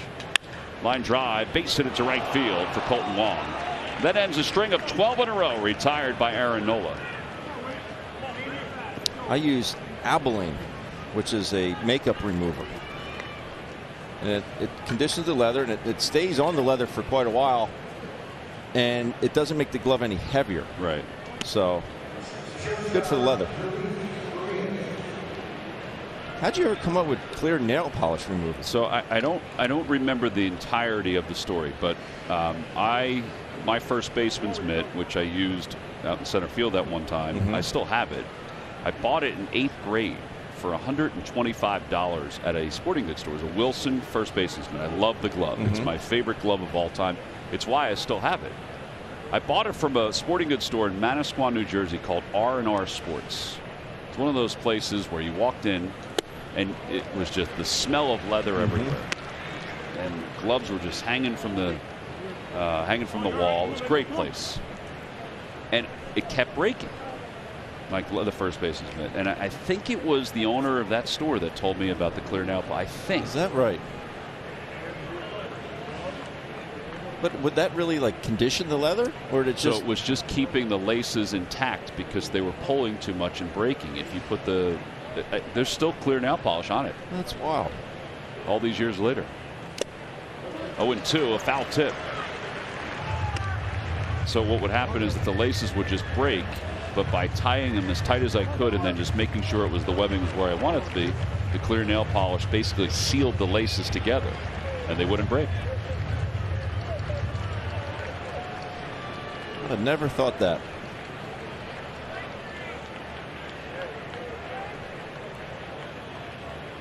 Oh, 2.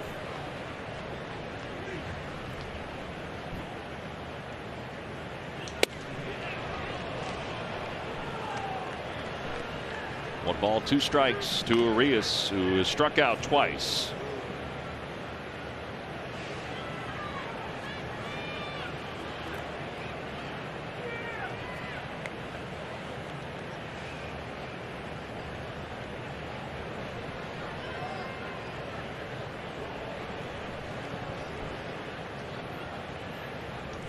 Threw him a changeup, and it just tied him up, and he got a piece of it.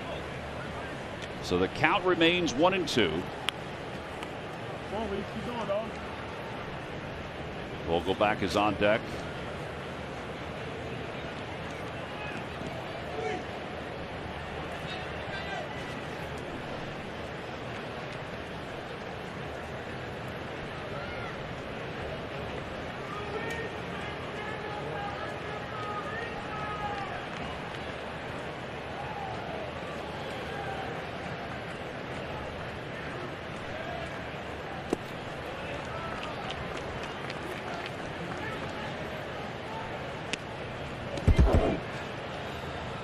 There's the glove.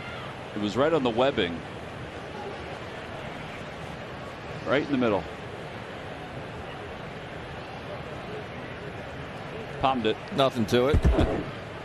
I love that glove. I do. You ever any issues with the eyelets on it? No. No, the metal eyelets? Nope.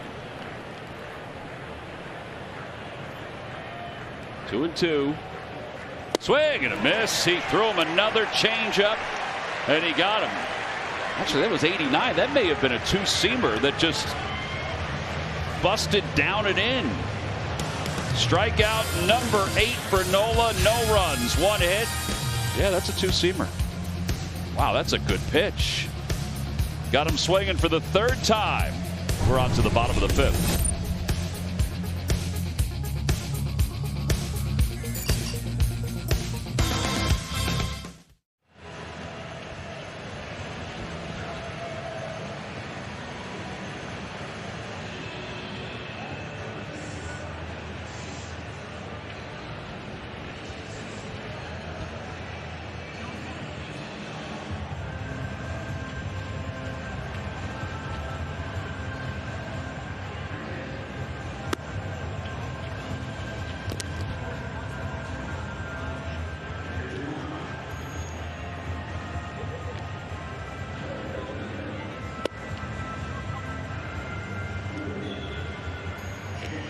Their top prospects are starting the minor league season. Be sure to check out NBC Sports Philadelphia.com.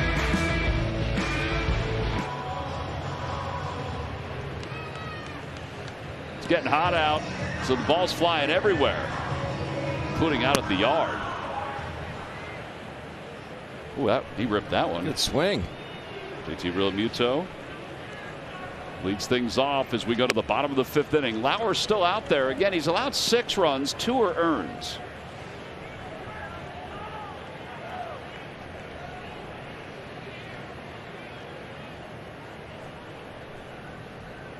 Realmuto reached on an error his last time. That started that rally for the Phillies. Update: Gene Segura is 2 for 3 with 2 singles tonight. I don't know if he's going to play more than the one game.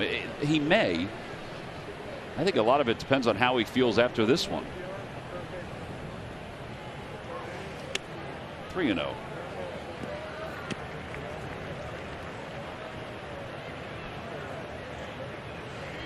He was so hot when he went on that IL. I mean, he was hitting everything, everywhere with authority.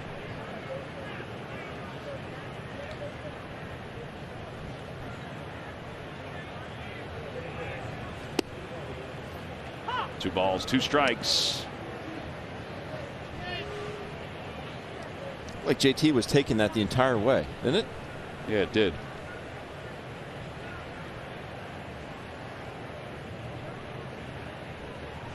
Three and 1. 3 and 2. They adjusted the count right before that pitch came in, so that's why he was taking all the way. I think the umpire was a little indecisive on one of those pitches. 3 balls, 2 strikes to Realmuto. Bottom of the 5th inning. Phillies up 6-1. Swing and a miss. 92 and 1 out. Register now for the 11th annual Phillies Charities 5K. This year's virtual 5K allows participants to run or walk 3.1 miles whenever and wherever you'd like. The entry fee is $55 per person, and participants will receive a finisher medal, a 5K drawstring bag, quarter-zip performance pullover, a voucher for 2 tickets to a Phil's home game. Visit Phillies.com/5K to register. Alec Bohm, the hitter.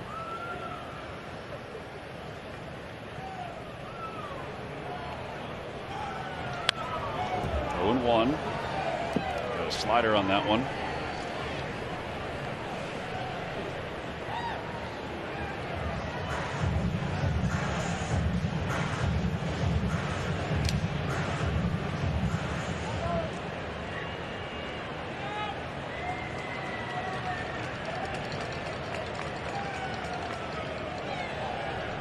No balls and 1 strike. We got time. 8:53.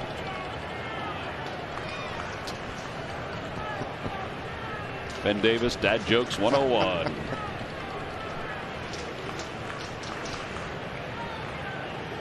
Fouled back. Cut it loose there, didn't he? Yeah, he did. Well, see, that's part of what Joe was even telling us today. A little closer to the inner half. Having trust that you can go get it. Right? Against what pitcher? And what counts, what situations. You know, maybe just cut it loose, open it up maybe just a little bit more. Here's the 0-2 pitch. Out towards center field. Bradley Jr. got a good read on it and makes the catch. 2 outs. All right, so that's part of what Joe was also saying is don't get caught up in the result as much as the action. And that was good action. Yes, it was. By Alec Bohm.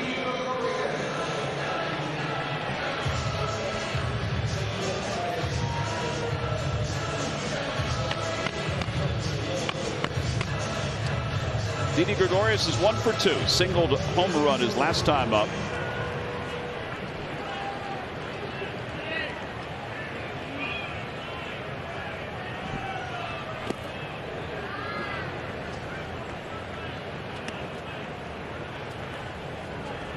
On the out-of-town scoreboard, Atlanta shutting out Washington 6-0.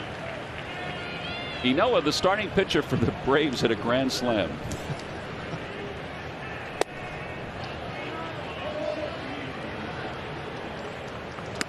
That looked like it was a pretty good pitch to even without a check to the third base umpire. That's the 2nd home run Inoa's hit this year.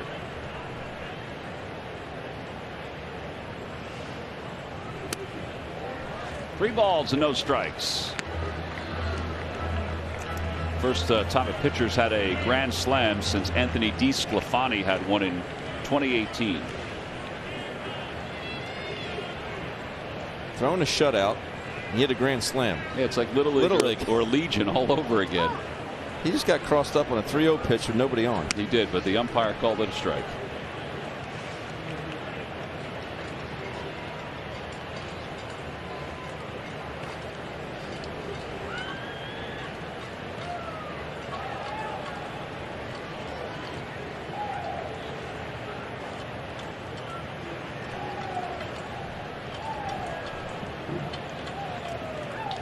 To the right side. Colton Wong has it. And Gregorius is retired. 4-3 on the putout. It's the first 1-2-3 inning of the night for Lauer. As we go to the 6th, it's 6-1 Phillies.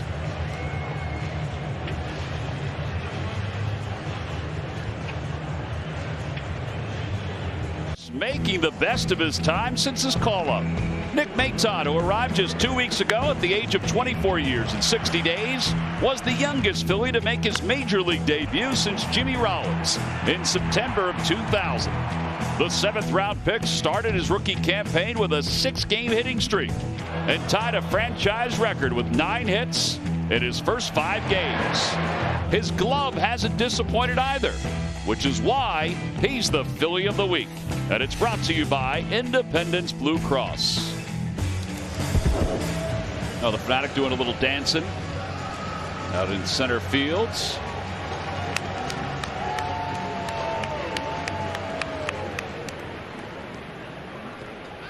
All 3 had rhythm.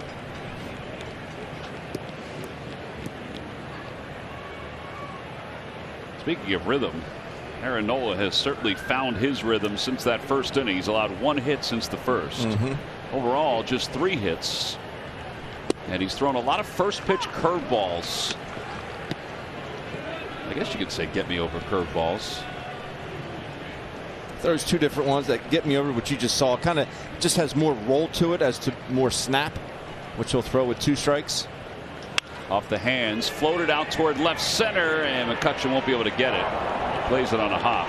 2nd hit for Vogelbach. And the leadoff hitter is aboard for the first time since the first hitter of the game. And that'll bring Travis Shaw to the plate.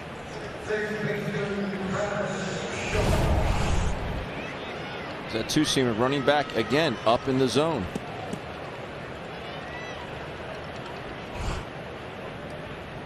And he continues to make those home and away numbers even more drastic. Crazy.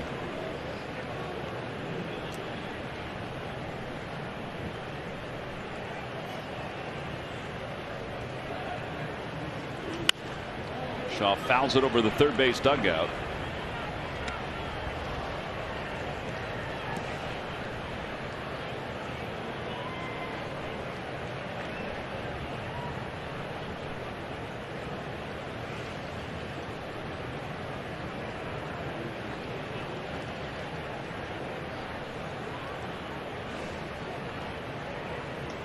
Upstairs.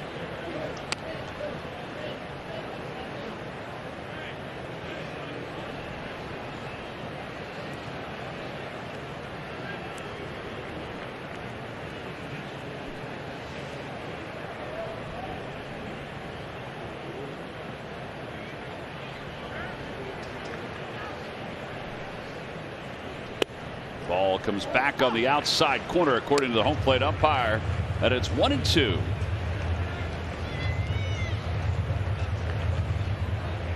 I don't think Craig Counsell liked that pitch. I don't think Shaw liked that pitch.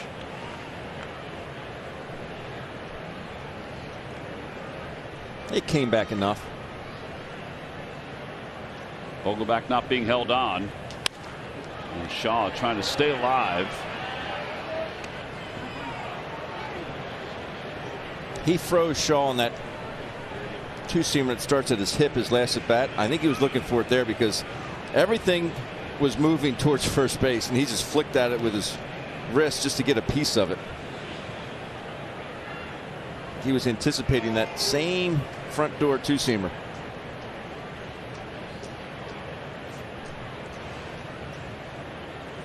No, he tried it again.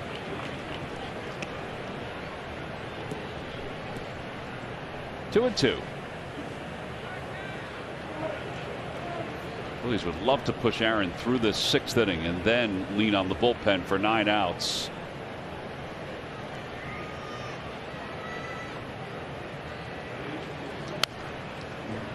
Ground ball foul toward the back end of the dugout.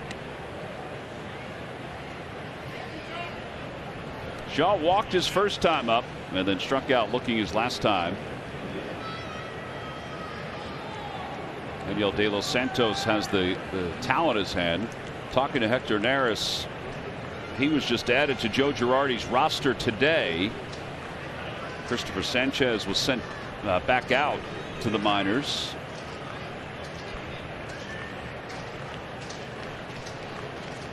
Two pitch. Foul again. I just saw that grand slam that hit. Yeah.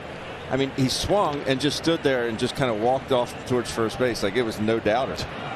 He's hitting .385 with a 1308 OPS. Might get himself some ABs even when he's not on the mound. This guy's seen a lot of pitches tonight. Remarkable.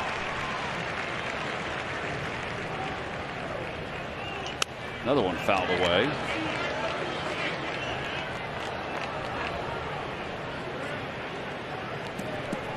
Killing me, Shaw.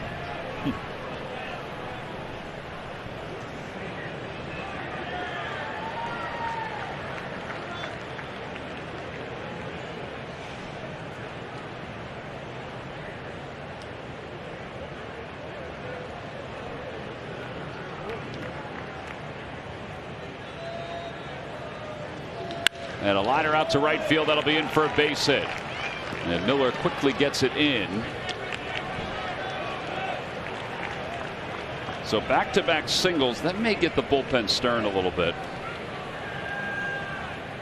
They're moving around. Yeah. Somebody's on the horn. Rob Thompson is on the phone. I think it's going to wind up being either Eniel De Los Santos or Matt Moore.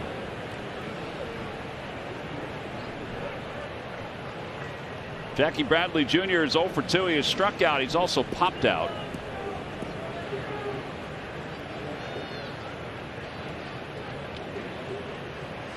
Well, it's nobody yet. De Los Santos has his pullover off.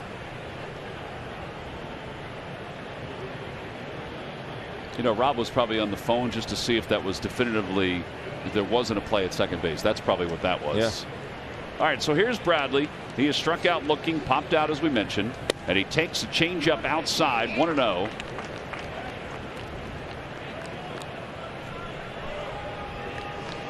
Now Joe is on the phone with the bullpen, and now somebody will get up.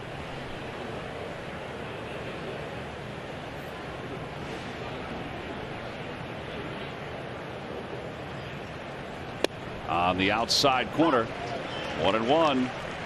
Another changeup.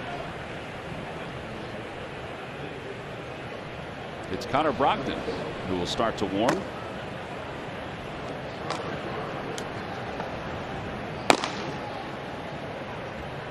Get right back in the saddle. Yeah, on a much drier night. Yeah.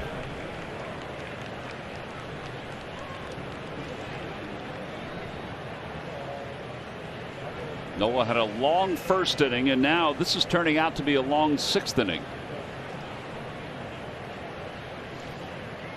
The runners take their lead, and that one's pulled down the right field line, foul. 1-2 with pitch number 100.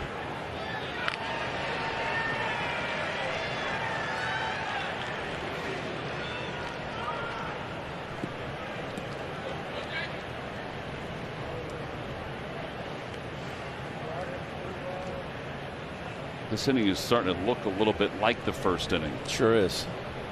And he may be running out of gas.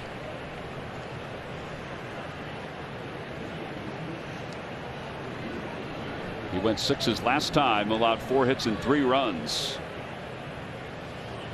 That was the game where Joe Girardi at the end of it said, listen, that game was on me. Tonight is the 75th career start for Nola here at Citizens Bank Park.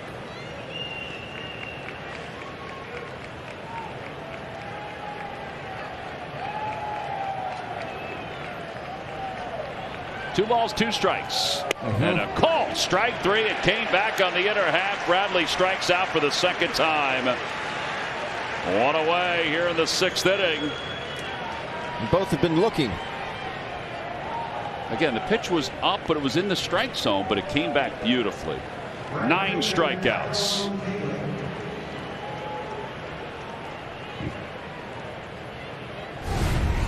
He stays on this, keeps that front shoulder closed.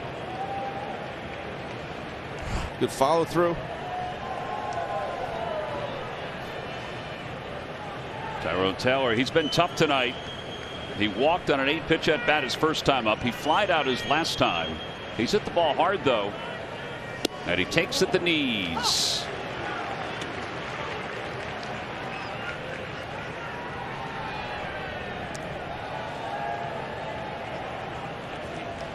As far as home starts go in Phillies history, we mentioned this was the 75th for Aaron Nola at Citizens Bank Park. Ground ball foul, 0-2. At this rate, his numbers at Citizens Bank Park, his home numbers, would qualify for 4th best in Phillies history. First would be Grover Cleveland Alexander, Epa Rixey, and Steve Carlton. Nola's ERA 2.92 coming into tonight. 0-2 to Tyrone Taylor. And it hit him. That'll load the bases up. It was a sinker that just kept on going in. Now the bases are loaded for Billy McKinney. You thinking one more hitter? One more. See if you get a double play. Yeah, the ball just gets away from him right off the belt. Caleb's coming out.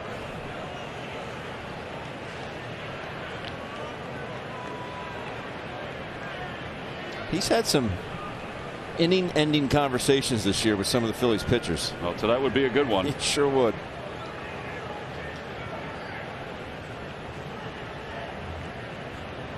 Again, just like the first inning, it's kind of like an opportunity to have a breather, but also kind of go over things against McKinney.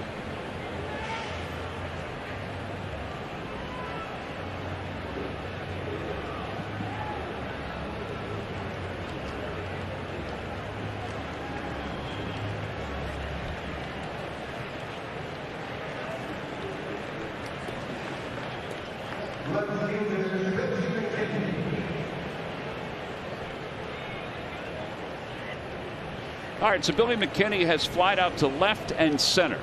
Phillies would take a fly out here. With the bases loaded, Vogelback is over at third, Shaw's at second, Taylor's at first.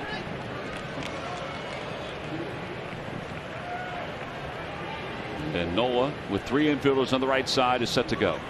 And he delivers low. It's 1-0 with a curveball.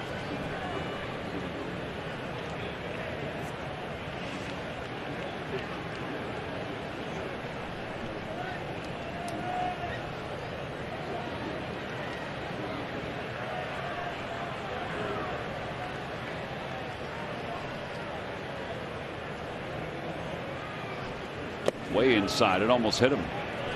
And now 2 balls and no strikes. Well, this is going to be his last hitter. Yeah. I think the first inning's kind of catching up to him here.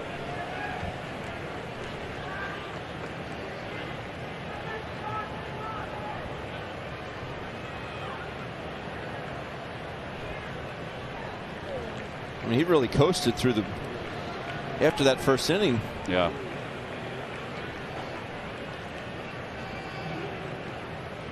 Change up, and that'll be in for strike 1. It's 2-1. Just refuses to give in.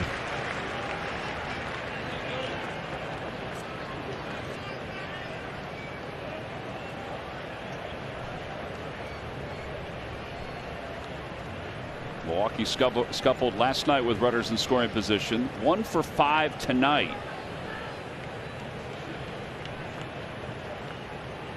Ground ball over to first, foul.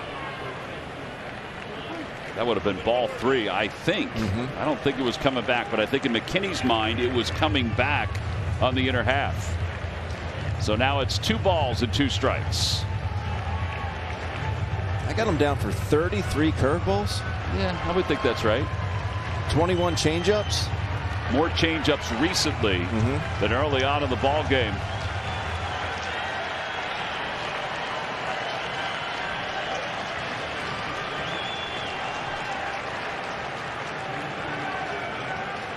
Two balls, 2 strikes, bases loaded here in the top of the 6th inning. Fly ball, short left. McCutchen comes sprinting in. He's there. He makes the catch. Vogelbach goes back to third. Big out. 2 away here in the 6th inning. Good jump by Kutch in left field. I really thought that ball had a chance to get down.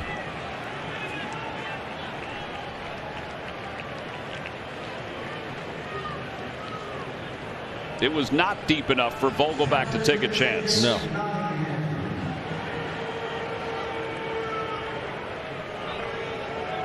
And Jacob Nottingham was looking into the Phillies dugout to see if Joe Girardi was going to make a move. Nola has struck him out twice tonight.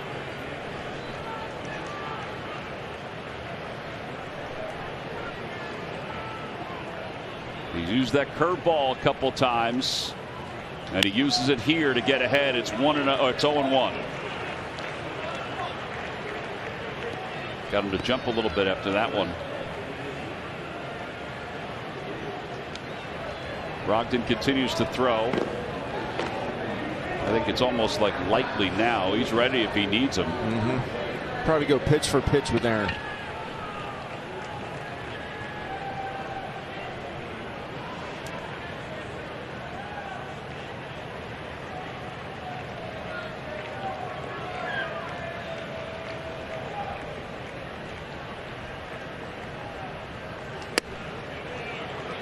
Just a bit outside. 1 ball, 1 strike.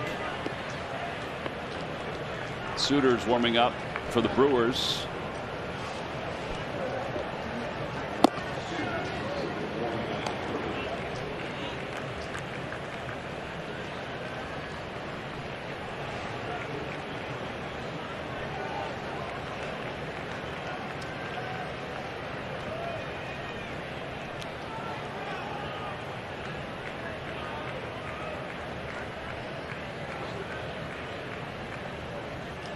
Swinging a foul tip, 93. He may have gone after ball 2 on that. Nottingham made his debut with the Brewers on Sunday. Had his first career multi-home run game. Made his season debut. He was reacquired from Seattle last week after being designated for assignment by both the Brewers and the Mariners. It's 1 ball and 2 strikes with the bases loaded. Nola, 9 strikeouts, is ready to go. And the pitch. Swing and a miss. 10 strikeouts, an exclamation point on a hard-fought 6 innings for Aaron Nola. It's the 18th time he has struck out 10 or more in a game. 15 here at Citizens Bank Park. I'll reach back for a little bit more, Aaron. Right on by Nottingham. He gets rewarded by his manager to stay out there, clean up the little mess that he made here in the 6th inning. And Aaron rewards his manager getting out of that. Hector did it last night. Aaron does it here tonight. We're on to the bottom of the 6th inning. Ford store. Visit buyfordnow.com today. And by WB Mason. Talk to WB Mason about our selection of PPE, office furniture, and everything else you need to open and keep your office running safely. Who but WB Mason? I hope Aaron feels good about what he did tonight, particularly after that first inning. 18 career double-digit strikeout games in his career. 15 here at this ballpark. What is it, Ben? What is it for these guys at home? He just likes being here. I mean, it's every mound is different. I know they're not supposed to be, but just has a feeling. Maybe different routine here. Maybe got some better things to prepare with here. Maybe. Brad Miller swings at the first pitch from Lauer. It's backhanded by Wong, and he nearly beat it. 1 out. By the way, update on Roman Quinn. He sustained that cut to the right index finger that we talked about earlier, and had X-rays. Fortunately, X-rays were negative, but he did need 9 sutures to close the cut.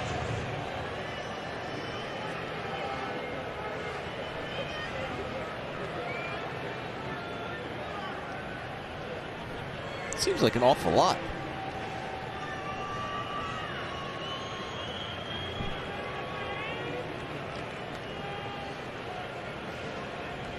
Odubel Herrera takes a breaking ball, and it's 0-1 from Lauer.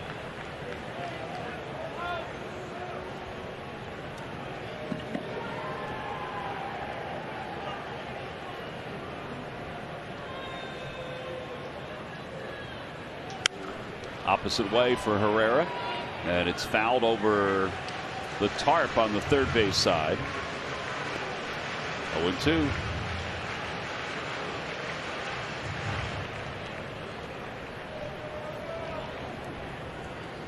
Connor Brogdon is sat down in the bullpen, and Enyel De Los Santos is warming up. Swing and a miss. Odubel Herrera strikes out. 2 outs, 6 strikeouts for Lauer. Here's Enyel.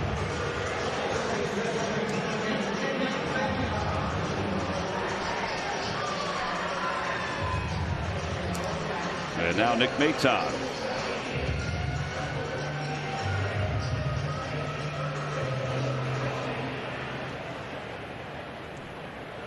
Nola's out in the on-deck circle. Maton takes wide.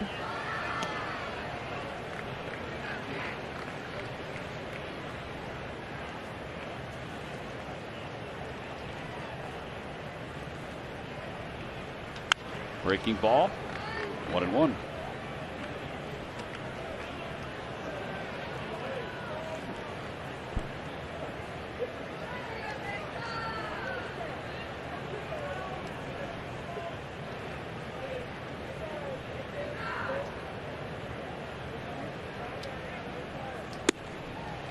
Two and 1.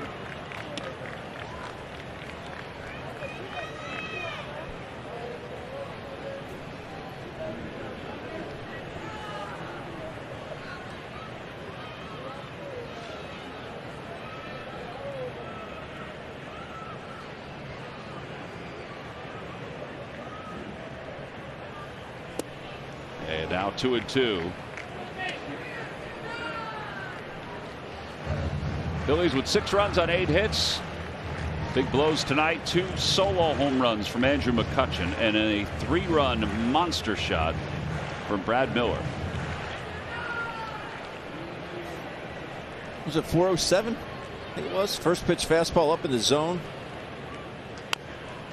Maton fouls it again. It just seems like it goes so much farther than that when it goes in the second deck, you know? It was 405. 405. It was the 8th 3-run home run for the Phillies this year. And if you're thinking it sounds like a lot, well, it is. It's tied with the Cardinals for the most in Major League Baseball. 2 balls, 2 strikes. 3 infielders on the right side in the pitch. Swing and a miss.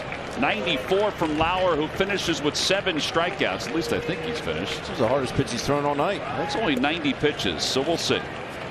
We played 6. We go to the 7th. It's the Phillies 6 and the Brewers 1. Got a situation that is just now unfolding in front of our eyes. Craig Counsell, the manager of the Brewers, is talking to Marvin Hudson, the crew chief, Enyel De Los Santos was coming into the ball game to pitch for the Phillies. The umpires all had their lineup cards out. Now, we mentioned that the Phillies made an adjustment to the roster just as the Brewers did, tight to the game.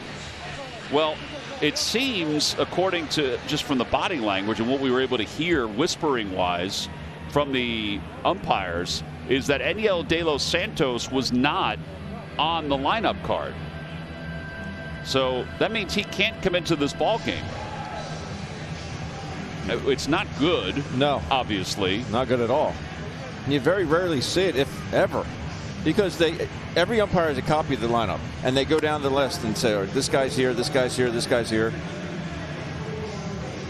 Apparently he was left off. He was left off the new lineup card, which must still include Christopher Sanchez, who Enyel replaced. And again, there's a handful of lineup cards. After the manager decides what the lineup is, it's then printed up. And they just must not have made the adjustment on the lineup card. There is no excuse, as Joe will tell you after the ball game. It's a clerical error. It'll be written, and then it'll be checked over by Rob Thompson. Right. Maybe even another one of the coaches. Yeah, there's different people that look at it. I mean, Joe obviously one. Rob is definitely another one that does. And I'm surprised they're giving Hale this many. I'm surprised they just didn't give him his 8 and say, hang with him. Yeah, so David Hale was not throwing in the bullpen. No. So here he is. It's been an eventful week, obviously, for David Hale. In a lot of ways, not in a good way.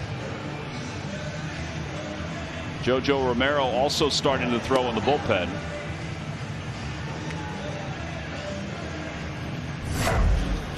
All right, so while the umpires discuss it up the third base line, here is our Toyota Camry turning points. In the third inning, after the Phillies already had the lead, look at Brad Miller against Lauer. Now, these runs are unearned, but he's still crushing it into the second deck, and that guy made a heck of a catch. He was just making sure it went fair. Can't tell me he's not having a good time on the ball field. It's your Toyota Camry turning point. Well, the rest of the particulars for tonight. Aaron Nola, 6 innings, 5 hits, 1 earned run, 2 walks, 10 strikeouts.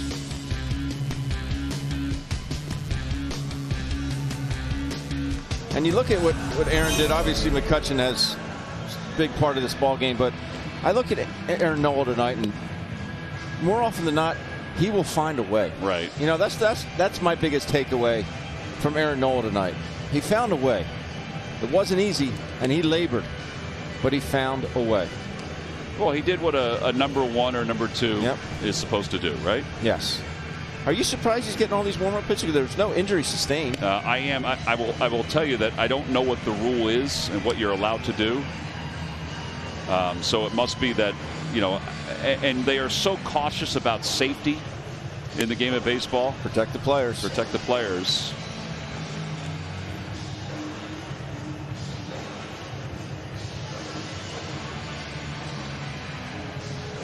So he'll continue to warm up. There's Rob Thompson and Joe Girardi talking. I would think talking about what just happened.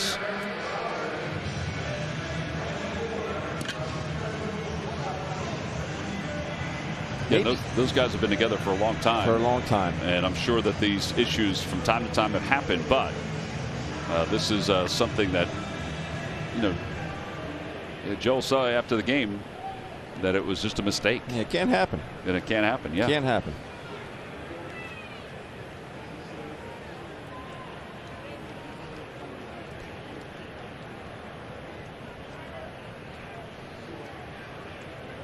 Well, here's Garcia, who's pinch hitting for the Brewers.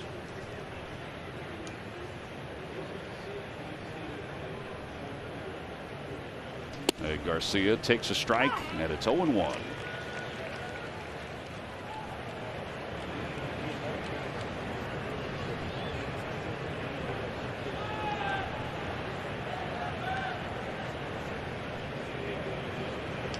Ground ball foul, and it's 0-2. It's weird. You look up at the scoreboard, 6-1. And you look at Lauer's line score. It's not bad. No, it's not. He He gave up 8 hits, but 2 earned runs, 7 punch-outs, no walks. The long ball got him tonight.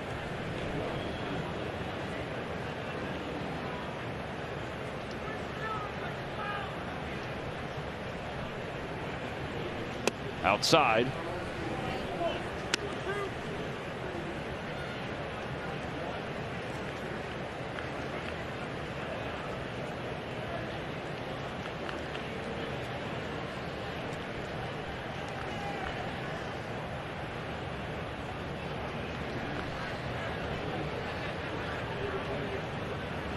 And a looper out to right field that'll drop for a base hit. So Garcia has a pinch hit single. He's aboard. And now the top of the order, Colton Wong, is coming up. Just too good a pitch, 1-2.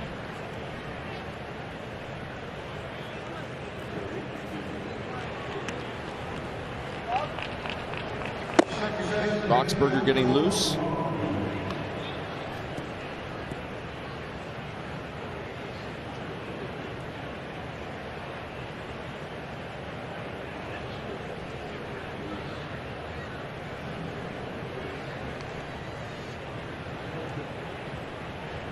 Wong fouls it off.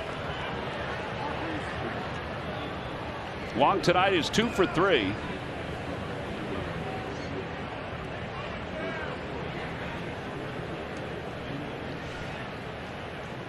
Got the game started with a double to left center on the very first pitch of the ball game. Came around to score.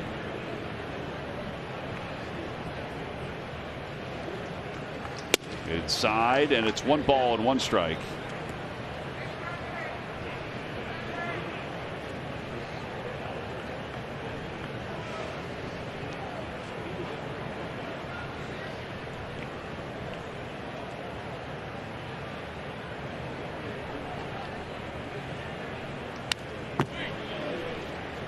Two.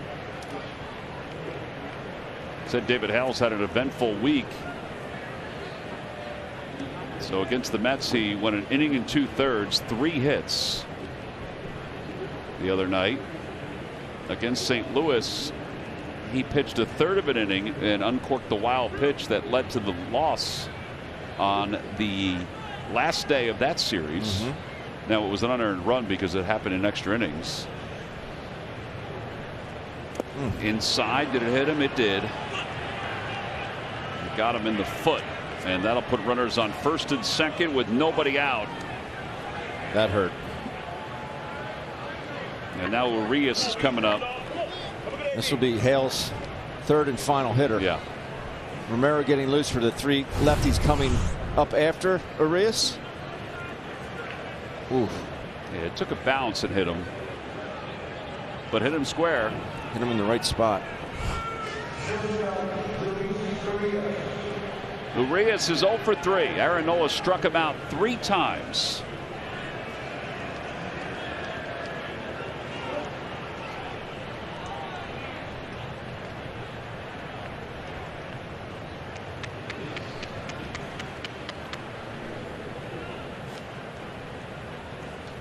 And inside, 1 ball and no strikes. And that's where Aaron Nola was living.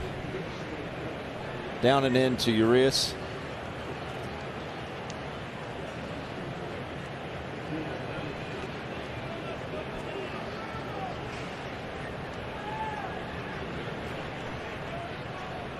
Top of the 7th inning, Phillies lead it by 5. But now David Hale has allowed the first 2 base runners to get on. Enyel De Los Santos was scheduled to come in but wasn't on the lineup card, so he had to leave, and Hale came in to warm up. And a line drive base hit to left field.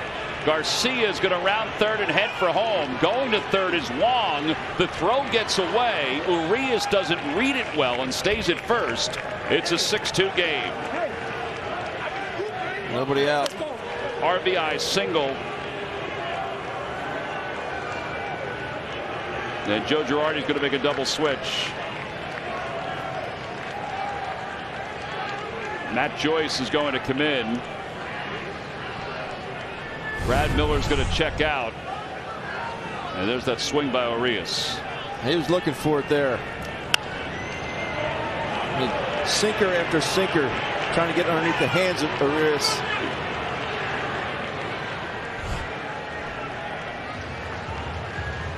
All right, so David Hale faced 3, didn't get any of the 3 out, and he's still responsible for the 2 base runners. We'll be back to Citizens Bank Park after this.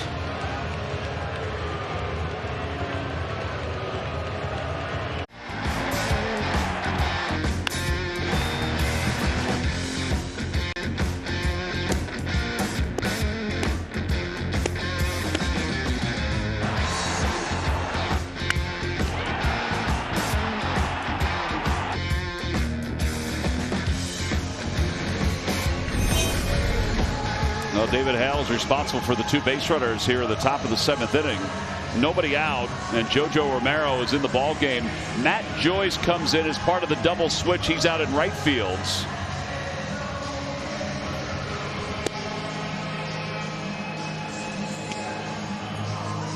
So JoJo Romero, 7 1/3, 7 strikeouts so far, and he's on because you've got lefties that are coming up.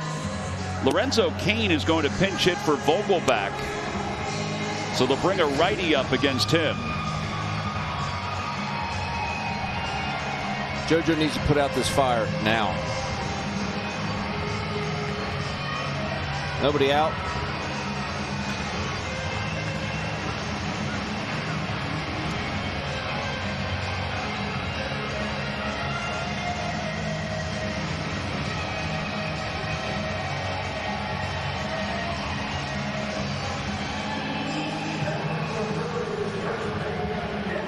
So 1st and 3rd, and here's Lorenzo Cain, who made the last out last night.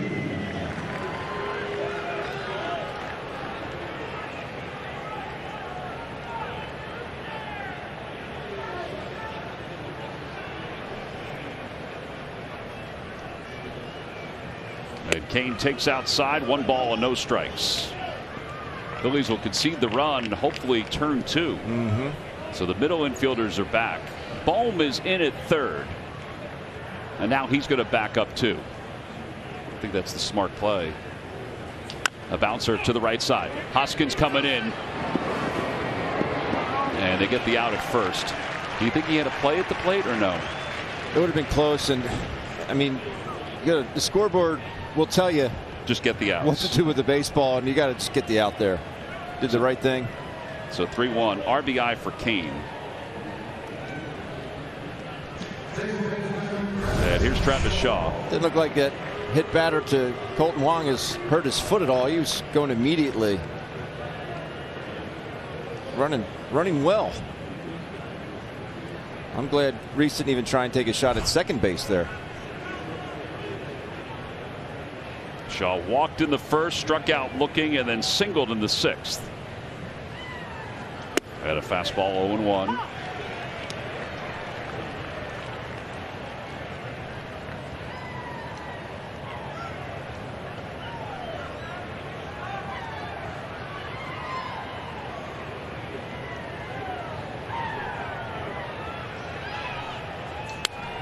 Foul back, 0-2.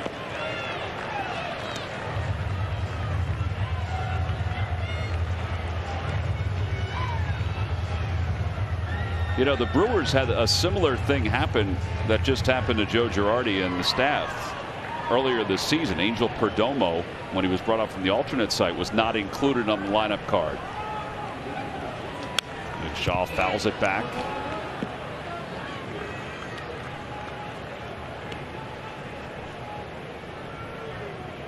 And it's something you do every day.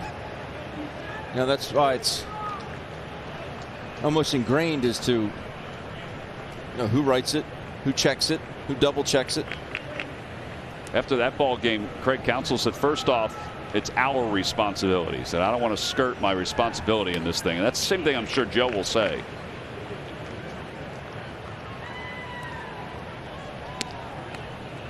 So the lineup card, this is what Craig Counsell said, and I'm sure it's the same with Joe, is that the rosters are basically automated into the lineup card, which includes the pitchers.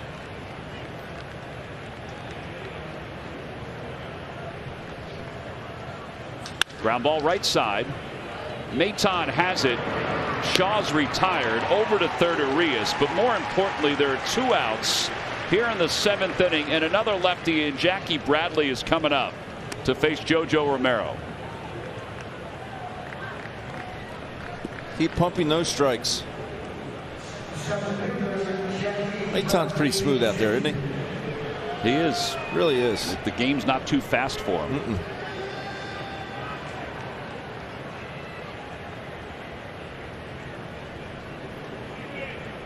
Jackie Bradley is 0 for 3. Is struck out twice and popped out.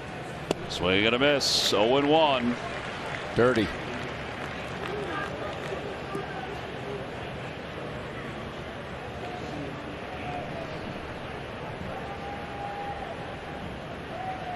No balls and 1 strike. Outside, 1 ball, 1 strike.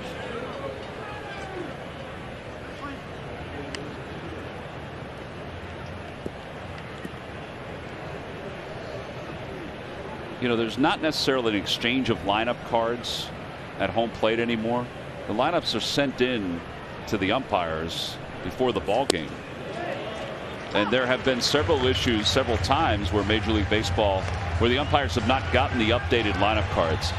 And again, we don't know if that's what happened here, but there are clerical things that happen all around baseball.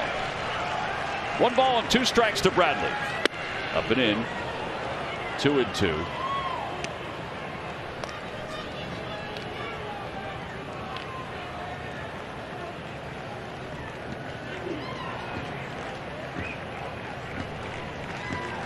Runner leads off third. 3 infielders right side to Bradley. JoJo's ready and just missed. Oof.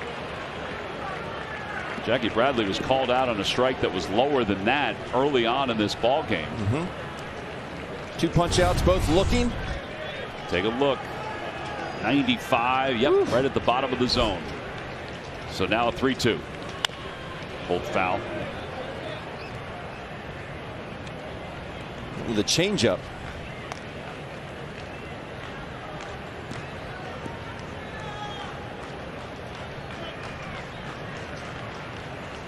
Christian Yelich on the injured list. Bad back again.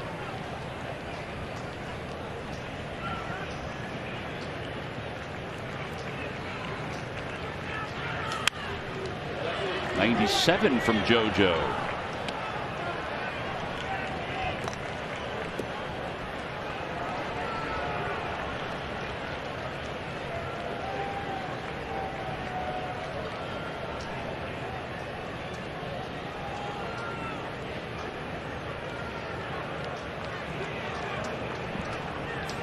Out to center field.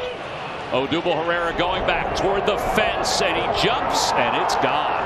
And this is a 1-run game, a 6-5 ball game. Jackie Bradley Jr. with his 3rd home run. Odubel Herrera's glove went over the fence, and he got stuck. Well, we mentioned how the long ball has hurt JoJo.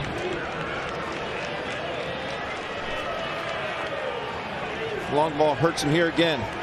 And alive. 6-5. 6-5 ball game. Let me correct it. Odubel's glove didn't go over. Odubel got stuck.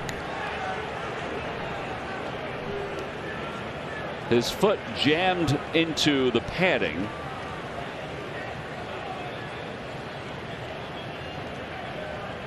Just out of reach. I didn't think that ball had enough on it. 411 feet.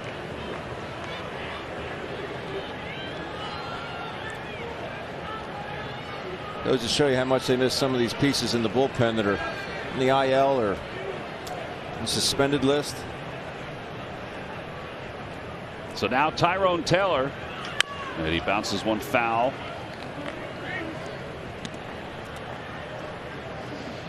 David Hale charged with 3 runs tonight. That last run charged to JoJo.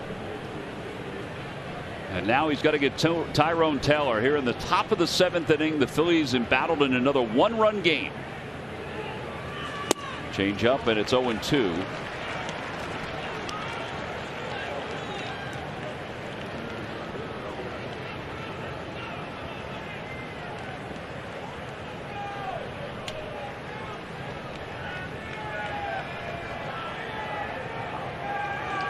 outside, and it's 1 ball and 2 strikes.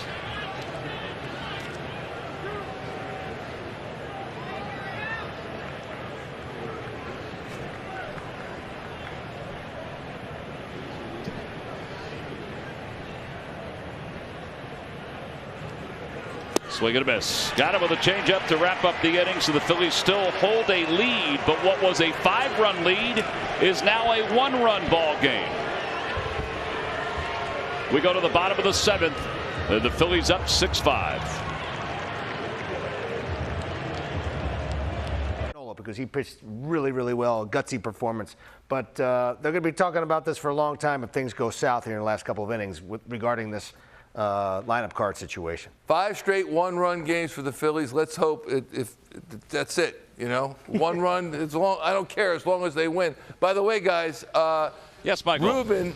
Ruben had he was stopped. He didn't have a studio card initially, but we got him one, so he was allowed in the studio.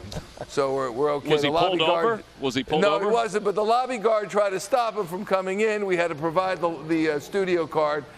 So we avoided the same fate as Daniel De Los Santos. Honestly, Michael, I think that's more for your safety than anybody else's. Yes, just indeed. So you know. You're absolutely right. Thank you. All right. Well, you guys are going to have a lot to talk about. We've had a lot to talk about this last inning or so. Ruben probably has a better idea about the whole lineup cards and everything like that, about the exchange, because last year I know that everything went into the umpires before the ballgame. I don't know if it's still the same as far as that rule goes, but we shall see. What we do know is it's a 1-run game. And we've got some adjustments. Taylor moves to left field, and Garcia comes in. He's in right field. Matt Joyce will lead it off. Brad Boxberger is the new pitcher. Straight fastball, straight change. Answer back, boys. And Joyce lifts one in the air to deep right center field. Garcia's going back. So is Bradley at the scoreboard. He makes the catch. And there's 1 man down. Matt Joyce trying to end that offer, and he almost gave the Phils a little insurance. I think he barrels it. It just hits the bottom of it. Yep. Maybe just a hair out in front. Could be. I thought it had a chance. By the way, McKinney stays in the game, and he's at first base for the Brewers. So the changes again. Taylor's in left, Garcia's in right, and McKinney's at first. And Boxberger will face Andrew McCutchen, who's homered twice tonight. The pitcher's spot is now the 3-hole for the Brewers. McCutchen 2 solo home runs and a strikeout. And he takes at the knees. 1 ball, 1 strike. How big was that non-strike call to Jackie Bradley Jr. now? It's 1-1. Yeah, that fastball right at the bottom. 1 ball and 2 strikes. Kutch's numbers against Boxberger close to what they were against Lauer. Eddie homered twice against Lauer.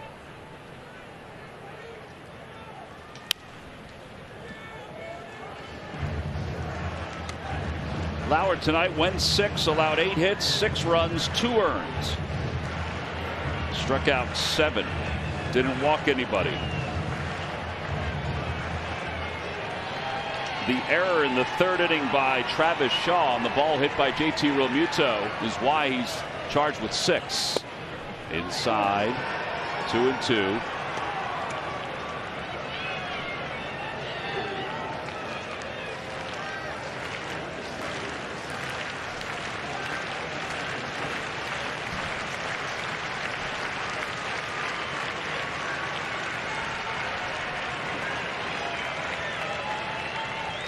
Ground ball foul. There was that straight change. It's a good one.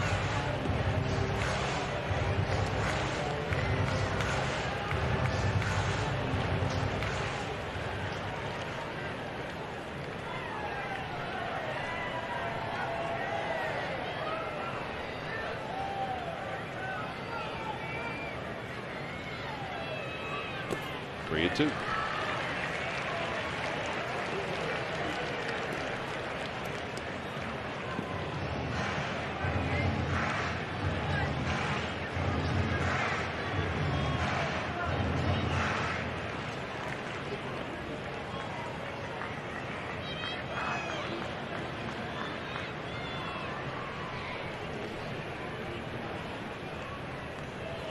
Ground ball back toward the middle. Urias has it near the second base bag. Over to first in time to get McCutchen.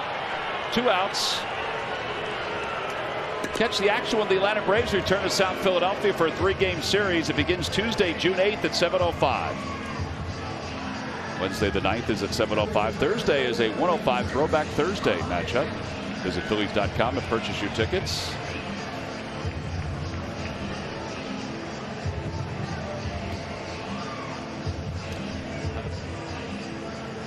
Here's Rhys Hoskins, who is 1 for 3. He's fly to right. He singled. He lined out.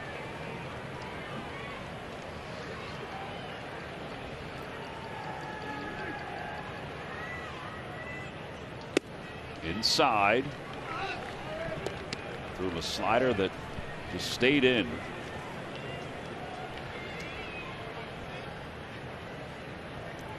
Braves are up 6-1. 9th inning. They've been kind of reeling as of late, but I think that ball club's too good to keep that up. I think they'll pull it together. I think you could say that about anybody in the East right now, is that they're all reeling. Mets fired both their hitting coaches. Yeah. Only the Nationals came in today at 500. Now they're trailing those Braves, as you mentioned. Mets and Cardinals postponed. Rhys fouls it again. Phillies are trying to get to the 500 mark.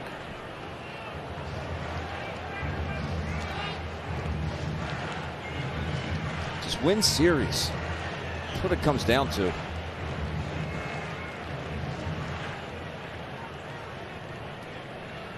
Got a 3-game series, win 2. 4-game series, win 3.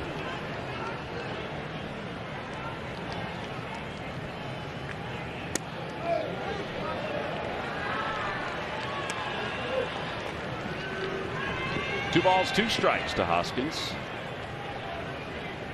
Phillies 6 runs on 8 hits. The Brewers 5 runs on 8 hits.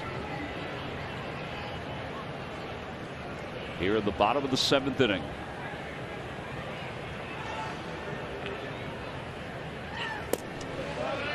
'96 in the dirt. 3-2.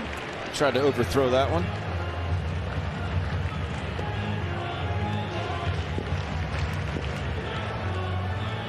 Why do we as athletes, Tom, do that? Why do we overthrow? Why do we overswing? Is that a rhetorical question? Or? When we see the results that we get because we do it. You know, it's the really, really good ones are the ones that just do the same thing every time. You know, they stay within themselves. They trust what they've done and how they prepared to be in that situation. Now that pitch that Boxberger threw, that 2-2 pitch, yeah, it was 96, but it wasn't competitive. Because he tried to do too much. I guess you could say the same thing about hitting sometimes. Without a doubt. I would say more so with hitting than with pitching. I always think we have to help it. We don't have to help it. He's providing all the power. Free and easy. Swing and a miss. Change up. And the Phillies go down in order for a 3rd consecutive inning. 9 strikeouts, make that 8 strikeouts for Brewers pitching. We'll go to the 8th. Del Val Honda dealer, or visit DelValHondaDealers.com.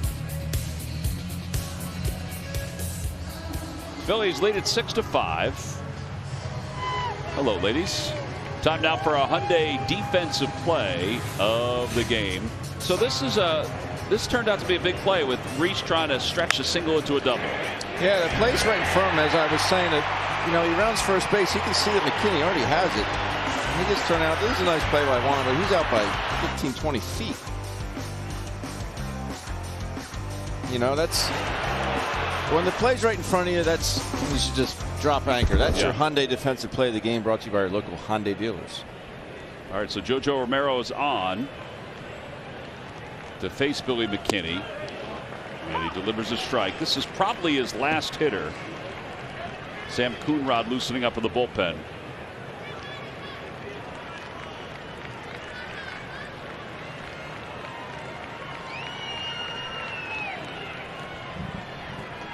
Try to check. They appeal. Yeah. Yes, he did, says Hunter Wendelstedt. It's 0-2.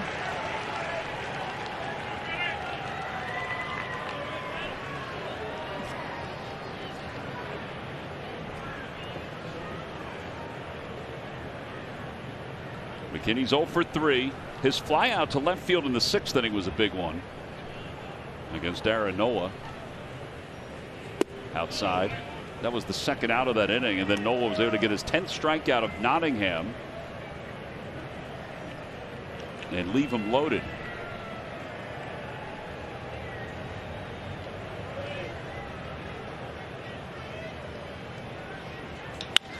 Out to right field. Here comes Matt Joyce, and he makes the catch. One away in the 8th. And here comes Joe Girardi. Double switch time. Sam Coonrod's been warming up out in the bullpen. Andrew Knapp is going to go in to play first base, so Rhys Hoskins will check out. We got a pitching change and a new first baseman. Phillies lead it by 1 here in the top of the 8th inning. We'll be back right after this. As they discuss Smith's size on playing for the Philly fans, Roseman's draft decisions, and more on the latest Takeoff with John Clark podcast on our website or wherever you listen to podcasts. Somebody did a side-by-side with Devontae Smith and Marvin Harrison the other day, similar in size, which I didn't realize. Devontae's really good. Good pickup. Joe Dillon doing some video work with Rhys Hoskins. All right, considering Bryce Harper most likely unavailable, the Phillies are out of position players. Correct. With Andrew Knapp coming in to play first base. Coonrod could be in, much like Hector Neris last night, for a 5-out save opportunity, but we shall see how this inning goes and the next inning goes. We got 1 out. Jacob Nottingham is up. Garcia is on deck.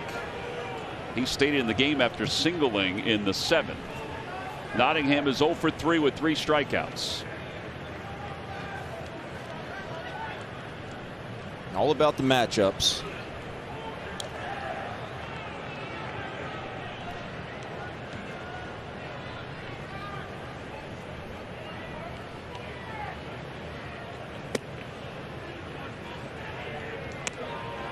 That was listed as a 4-seam fastball, but it was only at 92. It was a cutter that just backed up. That's what I was thinking too. Broken bat looper out to shortstop, caught by Didi Gregorius. That was a little bit better. 97. 2 outs here in the 8th.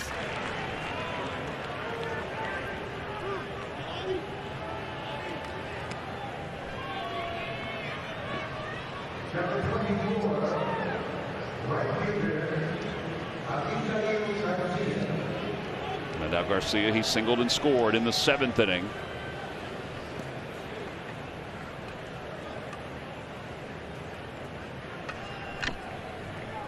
I was just looking at some of the numbers for JT tonight. If you think about it, there's been a lot of pitches thrown in this ballgame, right? I would say he's close to, or maybe more than, having caught and thrown back 250 plus pitches between warming up in the bullpen. I mean, we're only in the 8th inning.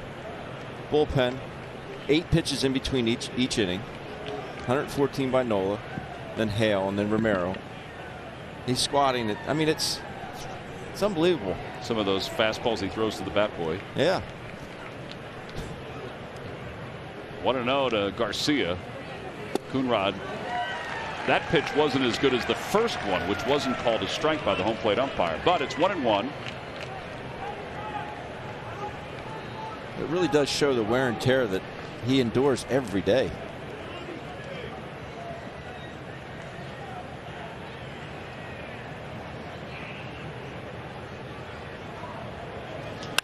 Down the right field line out of play. It's 1-2.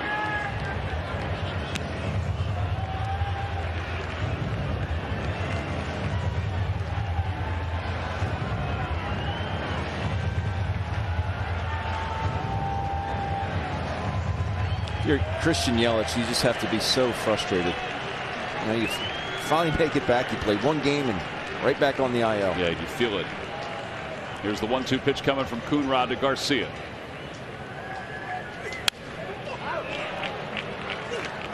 To the Hall of Fame club. I don't think Coonrod liked the location of that pitch.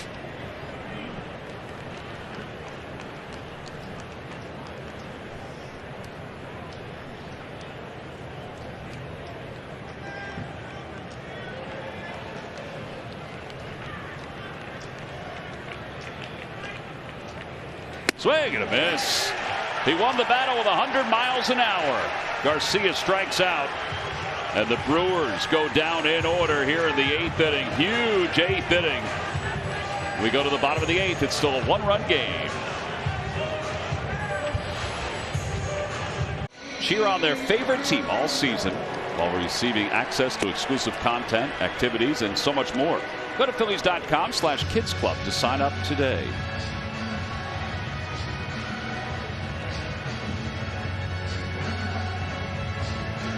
J.P. Fireeisen is the new pitcher for the Brewers. 28-year-old right-hander. And he's on to face J.T. Realmuto, Alec Bohm, and Didi Gregorius. Boxberger goes an inning, strikes out one.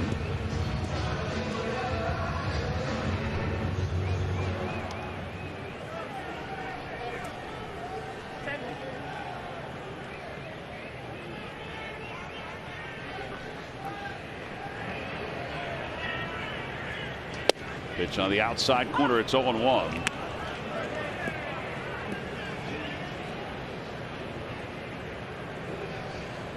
There are some minuscule ERAs in this Brewer bullpen. I mean, minuscule. Right. Then the overall ERA is 4.27. Somebody must be lifting it. But guys like Josh Hader are not.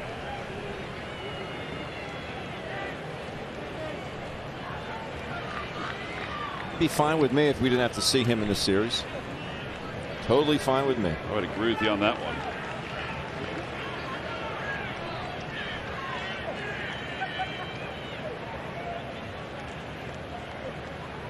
Oh, 0-2 to JT Realmuto. Swing and a miss. So JT's down on strikes. 9 strikeouts for Brewers pitching. And that'll bring Alec Bohm up.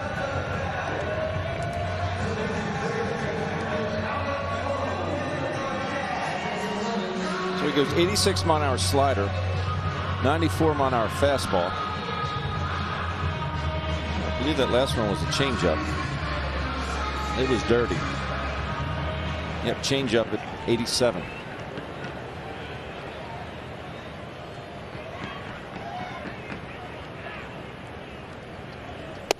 And Bohm goes around on that changeup.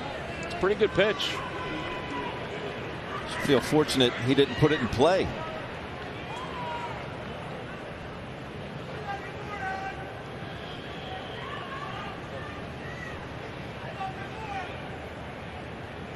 Outside, 1 ball, 1 strike.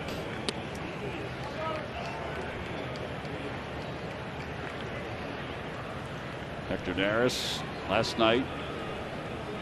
He was the guy that got the job done. Tonight it's Sam Coonrod who's going to be asked to get 5 outs. He's gotten 2. He needs 3 more.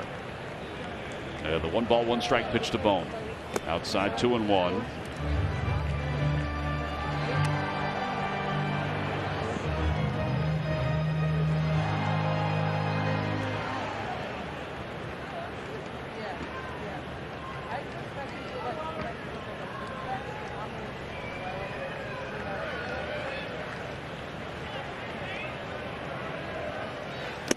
Two and 2. Alec going out of the zone there.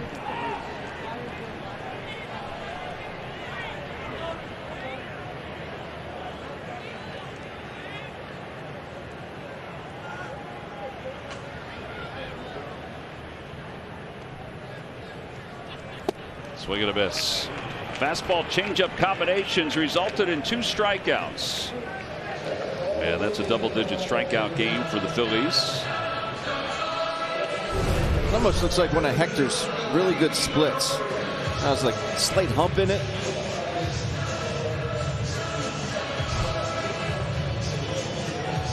Of course, the best changeup in all of baseball resides out in that Brewer bullpen. Devin Williams.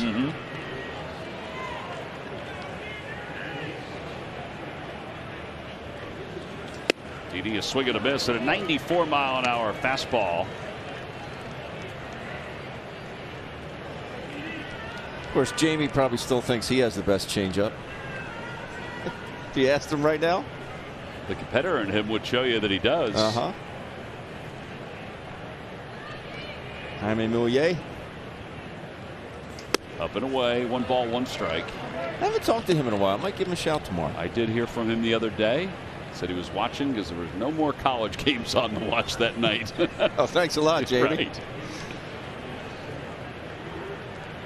Well, the college game's a little slower, so you get older, you get slower. That's right. 1 ball and 1 strike to Didi Gregorius. And he fouls it. It's 1-2. Nice play by a fan. Didi looks up.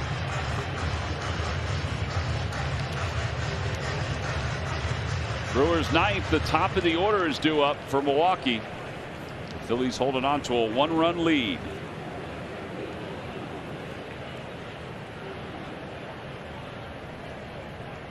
Last 5 games, as Michael mentioned when we were previewing the post game, have been decided by 1 run for the Phillies. Crazy.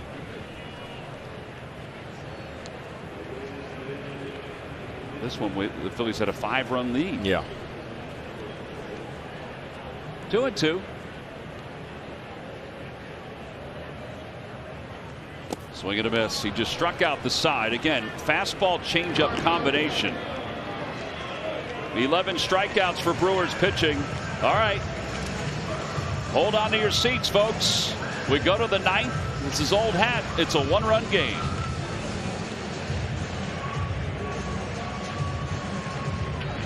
Top of the 9th inning, and Colton Wong will lead things off.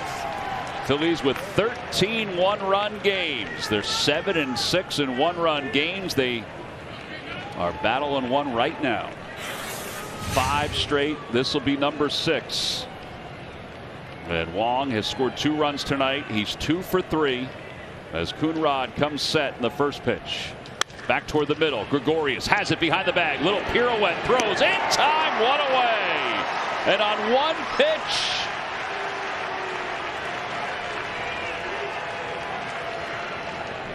right on the money. All the way around. Didi said, I got to clean it up. He has looked a little better at shortstop, a little quicker. But this is as clean as you're going to make it. Right on the money to Andrew Knapp. 106 off the bat for Colton Wong. Didi was in the right spot. And now it's Urias. 0 for 2. Lifetime with 2 strikeouts against Coonrod. He singled home a run in the 7th inning. Struck out 3 times prior. And he hits it foul. It's 0-1. They're coming out swinging.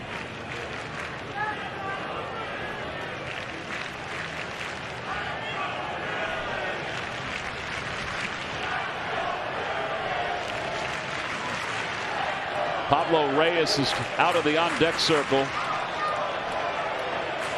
for Craig Counsell's team. Alec Bohm guarding the line at third. Every time a Phillies pitcher like Coonrod hits 95 or more, Comcast will make a contribution to Phillies charities. Phillies baseball is brought to you by Xfinity, the fastest internet in Philadelphia. Bohm took a half a step over. He was closer to the line on the previous pitch. Andrew Knapp is guarding the whole right side of the diamond. 1 ball, 1 strike.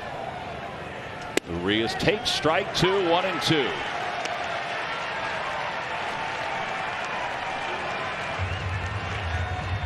Might have got away with the pitch there. That was up. can get away with it when you're throwing 100. Exactly right. Always got to respect that. 100, 101. And he hit 100 to get Garcia to finish the 8th inning. 1-2. Popped up foul out of play.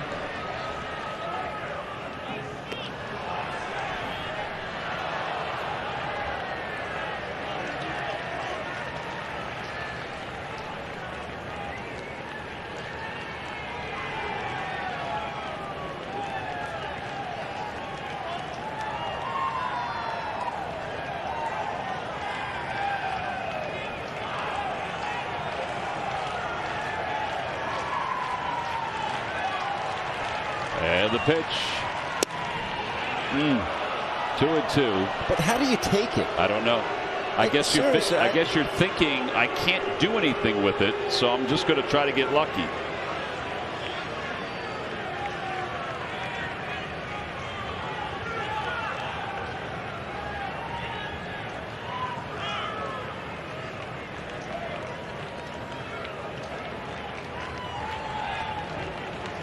Going back inside.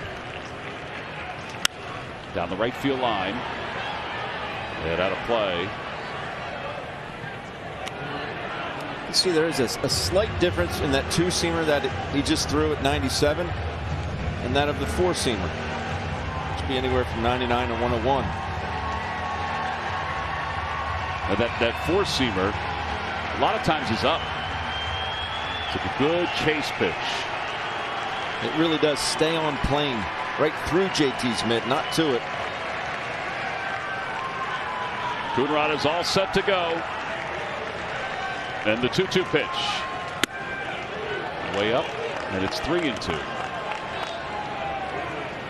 Coonrod does not have any 5-out saves under his belt. His longest save is a 4-out save. That was in September of last year for the Giants. One of his 3 with San Francisco. Over to short, stays down on Gregorius. 2 outs. Right on the money again. Yeah, they've hit some rockets, but they're 2 away. And Pablo Reyes is going to be the pinch hitter for the Brewers.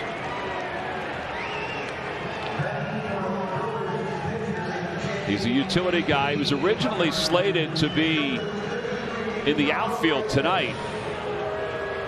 See his numbers as a pinch hitter in his career. He's 0 for 1 against Coonrod. His 1 was a ground out.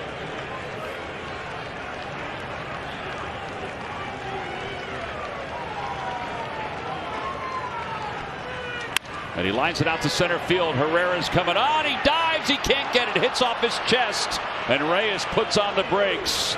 And Odubel is fortunate that that ball hit his body. Joyce was there to back up, but if it had slipped past, Reyes was on his way to second base. Without a doubt. Good heads up baseball there by Joyce. He definitely had Odubel's back. Reyes kind of slices this ball to center field. Good effort by Herrera. A little stutter right in the beginning. I agree with you, Tom. If that does get by him, he's fortunate. Yeah. And now Travis Shaw, 1 for 3. Has not faced Coonrod.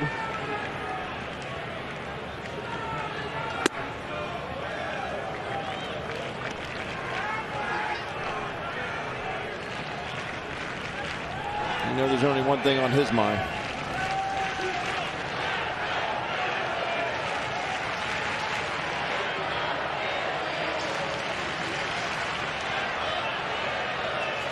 Try to check. Did he go? Yes, he did. Says Hunter Wendelstedt, 1-1. Craig Counsell is yelling at Wendelstedt.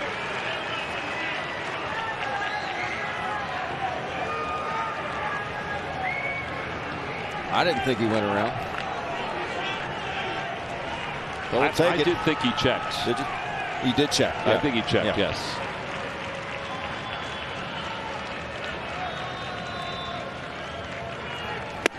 That time he went around. He lost his bat. It's 1-2. Down to the last strike. Out number 27, the one you're looking for. These one-run games are nerve-wracking.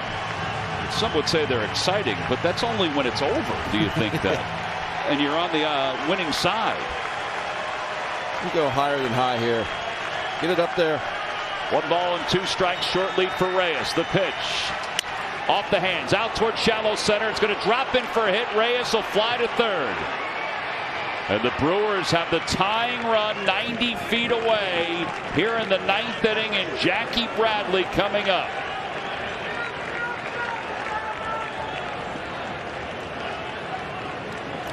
Yeah, nerve-wracking. Another jam shot. Bradley homered in his last at-bat. His only at-bat against Coonrod resulted in a strikeout. 2 outs, tying run at third, top of the 9th inning, and a 1-run game. And a fastball in for a strike right down the middle, 0-1.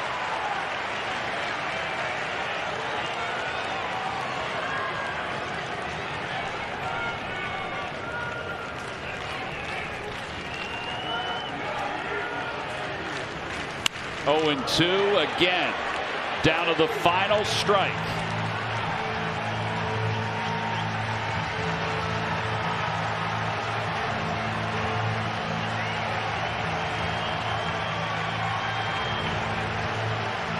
Had Williams and Hader warming up in the Brewers bullpen. I don't want to see either one of them. The runners lead off, and the 0-2 pitch. Outside, he decided to throw a changeup. 0-2. And it's 1-2.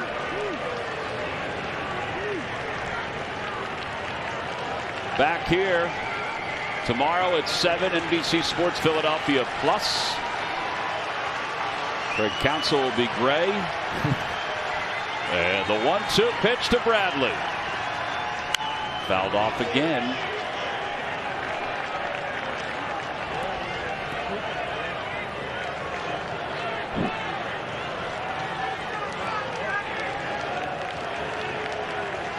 Taylor's on deck.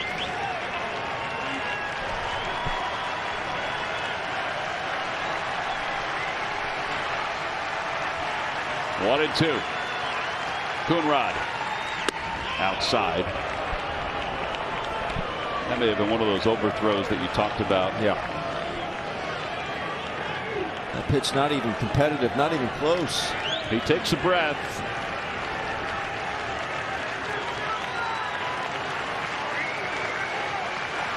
He's a workhorse, and he's trying to work his way to a save here tonight. It's 2-2 to Bradley, and the pitch popped up behind home plate. Real Muto off with the mask and out of room. 3 rows back, and we'll do it again. With a slider there.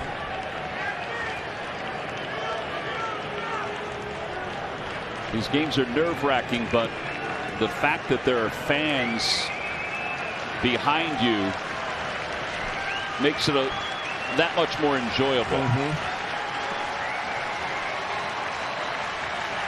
2-2. Reyes starts at third, and the pitch. Fly ball, left field, not deep.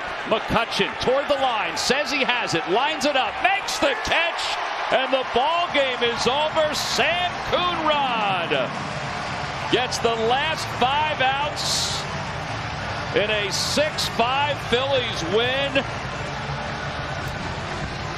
Man, it would be good to have a laugher at some point. Very enjoyable, right, Tom? It is when you win, and the Phillies have finally won back-to-back games. If it feels like it's a month, that's been about a month. As they hang on and win it here tonight. Give the Brewers credit. They came back and battled their tails off, but Coonrod able to slam the door. Here it is. Hit it, JBJ. Just clips that a little bit. very fitting that he makes the final out. The very productive game that he had. Watch the bullpen's reaction. Yes, sir. Pulling for each other. Hector. Hector's just hoping. Nice job by Sam Coonrod. A 5-out save, the first of his career. Oh, goodness. As the Phillies win it 6-5. Players of the game. Andrew McCutchen, Brad Miller, our Chevrolet players of the game. Nice to see Kutch get off to such a good start tonight. Phillies now 6 consecutive one-run game for the first time since 2000. How about that? And Brad Miller joins us down in the dugout. Brad, Tom McCarthy, Ben Davis up here in the booth. What's it like in the dugout in these one-run games? Yeah, just finding a way. I feel like every game has been like this, which is obviously good, bad, but they found a way to win again, so that was a good ending. You sit there in the box and you watch that ball go in the second tank. You knew it was going to go fair. You just wanted to see how far it was going to go. I don't know. That one felt good. That one felt good to be able to, hit a tough pitch like that. Especially I think we've all been preaching, hey, let's take it easy on our bullpen a little bit. Let's try to get out to some big leads and let them cruise. So I think that was a big inning. Capitalizing on a mistake and then just kind of passing it off. Didi had a nice at bat and just trying to punctuate it. How the heck did you get on top of that fastball? No clue. Felt good though. I think one of the more enjoyable things tonight was when you got back toward the dugout, just everybody's reaction and what that does. Yeah, no doubt. I mean, it's that's kind of the cool part, is seeing how excited your teammates get. Obviously you're having a good time, but then you come in there and you see the boys getting fired up, and I can't help it. Gets me even more fired up. I got to ask you too. I mean, Kutch gets the 2 home runs tonight. We've been talking a lot about him, and Joe Dillon told us today he's getting his legs into it more. I mean, for you guys as a team to see him do that has to be helpful. Yeah, I was telling JD it sounded different tonight. Yes. And we all know, obviously. How important using your whole body and getting synced up and all that stuff. And we all know that, but it's hard to execute sometimes. And, the homer he hit the other day to lead off the game and the 2 tonight are just loud, and that's it's going to be dangerous, when he gets going for us. Obviously, tonight was huge. But he's got some lightning in that bat. So we're going to get Kutch going, and it's going to be fun. Well, it's nice to get back to the 500 mark. It's nice to do this after Hector getting the night off because of what he did last night. I mean, go enjoy it, though, Brad. We appreciate you joining us tonight. Thanks, guys. All right, Brad Miller, our guest. The Phillies win it. A 5-out save for that guy right there, Sam Coonrod. 6-5, the final score. We'll be back to wrap it up after this.